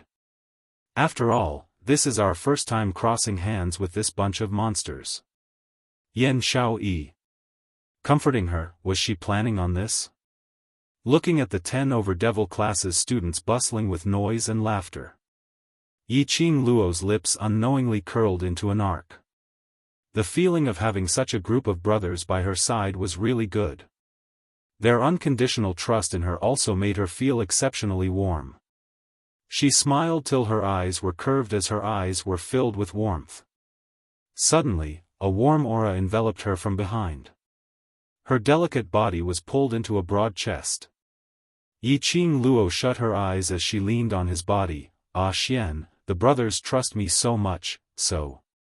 Those dead corpses, you can't lay your hands on them. Didn't you ask me to keep a close eye on the corpse puppets? Dmo Xian chuckled beside her ear. Yi Qing Luo turned around and hugged his waist, her little head rubbed against his chest. Previously, I didn't know that all the brothers were here, so I wanted to end the battle quickly. She rubbed against him and raised her little chin, beaming as she looked into Dmo Xian's eyes. I miss the feeling of fighting with my brothers. I can also use them as an experiment. Dmo Xian raised his hand and caressed her hair. I can't do anything to you. His tone was filled with love. Their brotherhood, and the warmth of pink bubbles. It was a blatant slap in the face of the people from the Palace of Darkness. It had come to this. How could they still be in the mood to talk about brotherhood and love? Did they really not put the Palace of Darkness in their eyes? They really didn't understand how powerful their Palace of Darkness's secret weapon was? Xiang Shengfei also felt waves of pain on his face.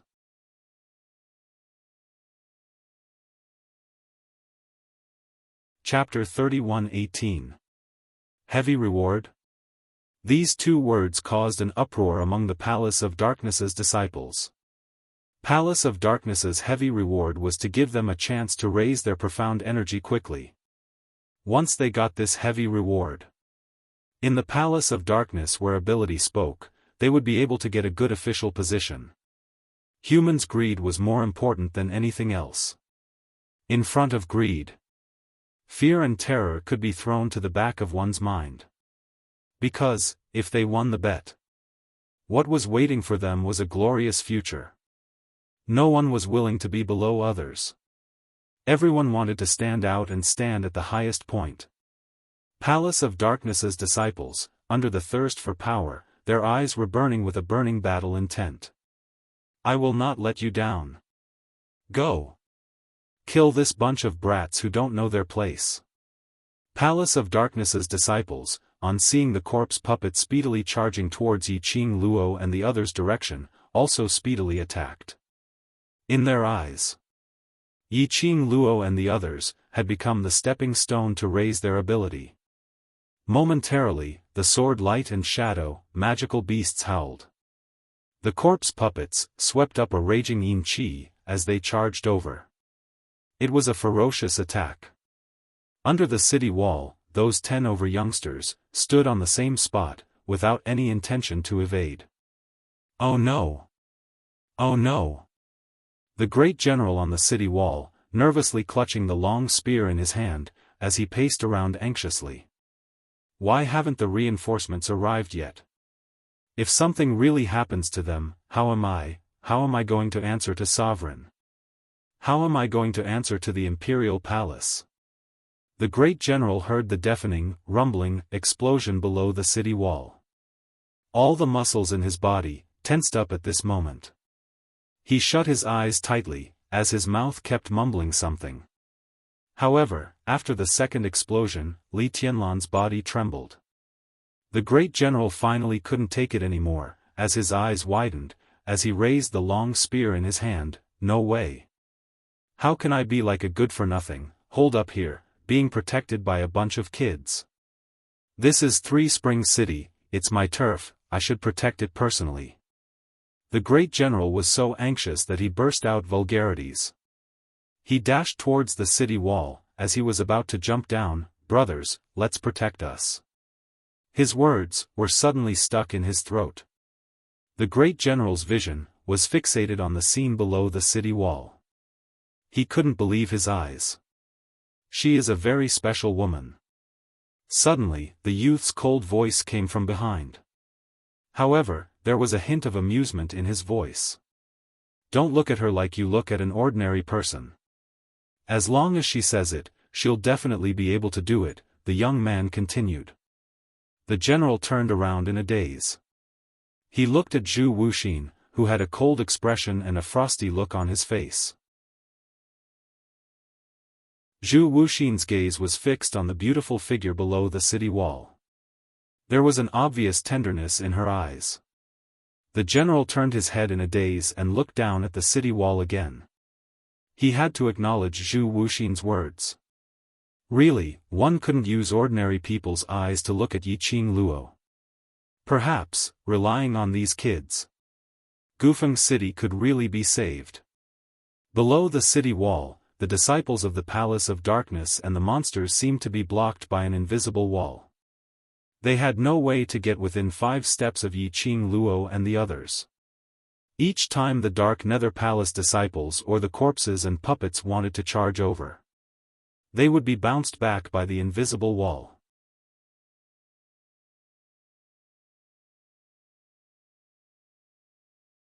Chapter 31:19. The secluded palace's disciples who were repelled were dismembered into pieces, leaving only splattering blood on the ground. As for the corpse puppets, in the shortest time possible, they attacked once again with their broken bodies. But no matter how they charged over, that invisible wall had surrounded Yiqing Luo and the others from all directions, tightly and solidly. After 2 waves of attacks, Xiang Shengfa knew that this was a futile effort, letting that bunch of trash from the secluded palace die in vain. He raised his hand and stopped the 3rd wave of attacks from the secluded palace's disciples. His face was still as suave as before, but the deep meaning in his eyes was filled with a sinister and treacherous glint. His eyes were fixed on the golden boy and jade girl who were hugging each other. What? Overlord, are you afraid of our secluded palace's secret weapon? Yiqing Luo's brows rose as her lips curled evilly. Secret weapon? It can't even break my Xian's barrier, how can it be called a secret weapon? Conjuring a barrier requires a huge amount of mental power. Xiang Shengfa's face was gloomy as he spoke in a sinister tone. We can take a good look to see if the Overlord's mental power is higher or if our secluded palace's secret weapon has more endurance. Following that, he waved his arm. Secluded palace's disciples retreat, the corpse puppets continue to attack. Hearing Xiang Shengfa's words, Yiqing Luo's expression had a slight change. Her lips were curled into a smile. But a sliver of worry flashed past her eyes. Apparently, Xiang Shengfa's intention was to control the corpse puppets and use them to attack the barrier.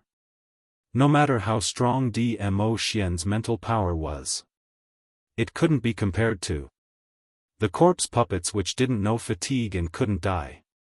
When Dmo Xian's mental power was exhausted, Dmo Xian would definitely fall into a short period of weakness. By then, not only could he make use of the corpse puppets to capture the few of them in one fell swoop. At the same time, he could also capture Dmo Xian alive. Xiang Shengfa had a good plan. Yiqing Luo's fingers on Dmo Xian's arm tightened slightly. She couldn't let Xiang Shengfei have his way. Xiang Shengfei's retreat order made the secluded palace's disciples extremely hesitant. Naturally, they were unwilling to retreat. The only way to obtain a handsome reward was to cooperate with the undead corpse puppets and take the heads. If he retreated, the undead puppets broke through the barrier. What if they couldn't make it in time to get the kill? TSK, it's really hard to raise a dog that isn't raised by oneself. Yiqing Luo gave a ridiculing smile. Xiang Shengfei, look at your position in secluded darkness palace, I really feel pity for you. You can't even order these little disciples around. Xiang Shengfa's face turned pale. The expressions of the disciples of the Palace of Darkness turned extremely ugly. No. Don't listen to this demoness nonsense. We are absolutely loyal to our captain. Demoness. Don't try to sow discord between us and Captain Elephant. Although that was what the disciples of the Palace of Darkness said, they still squeezed to the front. None of them had the intention to retreat. Xiang Shengfei's face turned even uglier. One more word and this leader will let you break Dmo Xian's barrier. The disciples of the secluded darkness palace turned pale with fright. The first two waves of disciples who attacked the barrier had all turned into a pool of blood, not even a piece of flesh was left. All of you get back here. Xiang Shengfei bellowed once again. They could hear the rage in Xiang Shengfei's tone.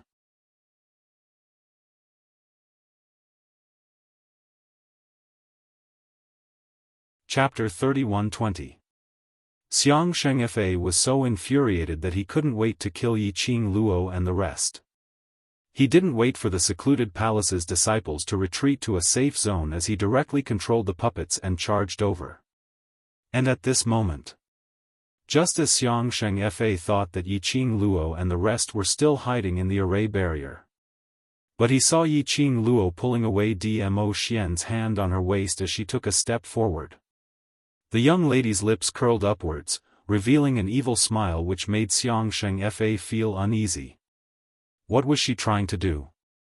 Why did she look so confident? What was she plotting? Could this array barrier be a smokescreen? Countless guesses flashed through Xiang Shengfa's mind. His heart inexplicably started to beat wildly with unease. Very quickly, Xiang Shengfei got his answer. The young lady's gaze was like a torch as it penetrated through the array barrier and the puppet's obstruction, as it fixed on him. She raised her brows as she gave a faint smile. The glint in her eyes seemed to be mocking his ignorance. Following that, he heard the young lady's sweet voice. "Brothers, I'm very satisfied with your improvement."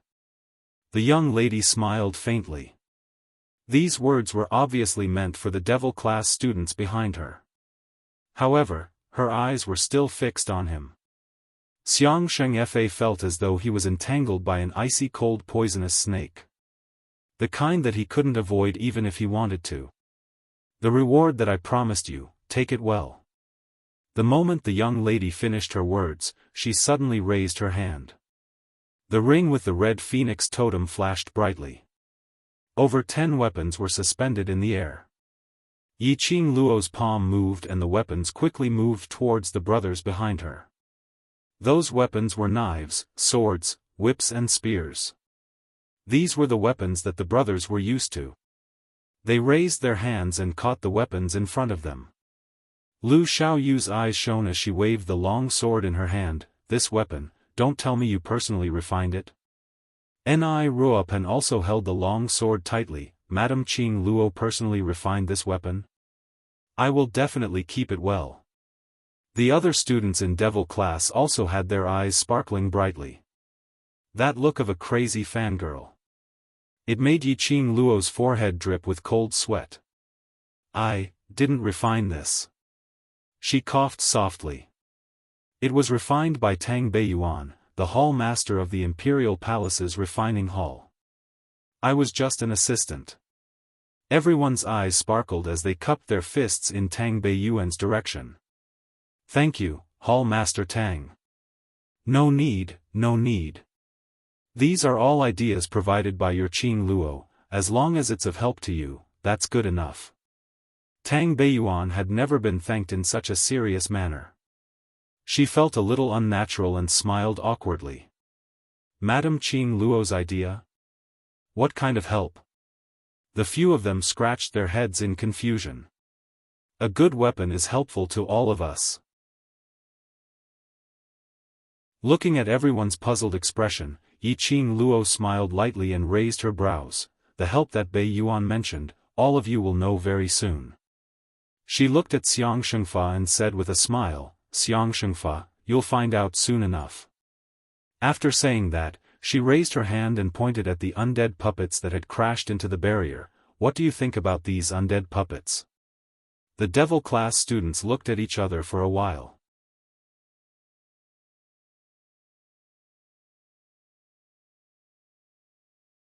Chapter 31-21. They don't have blood. Mo Yu Ying's flat voice rang, finally met someone who is even more inhuman than me.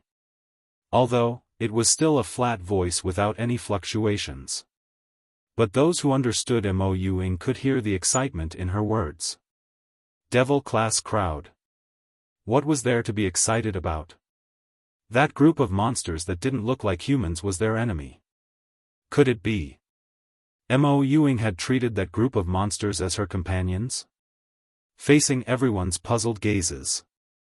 Mo Yu Ying looked at them blankly as she spoke in a flat tone, I'm human, they aren't. Phew. That's great.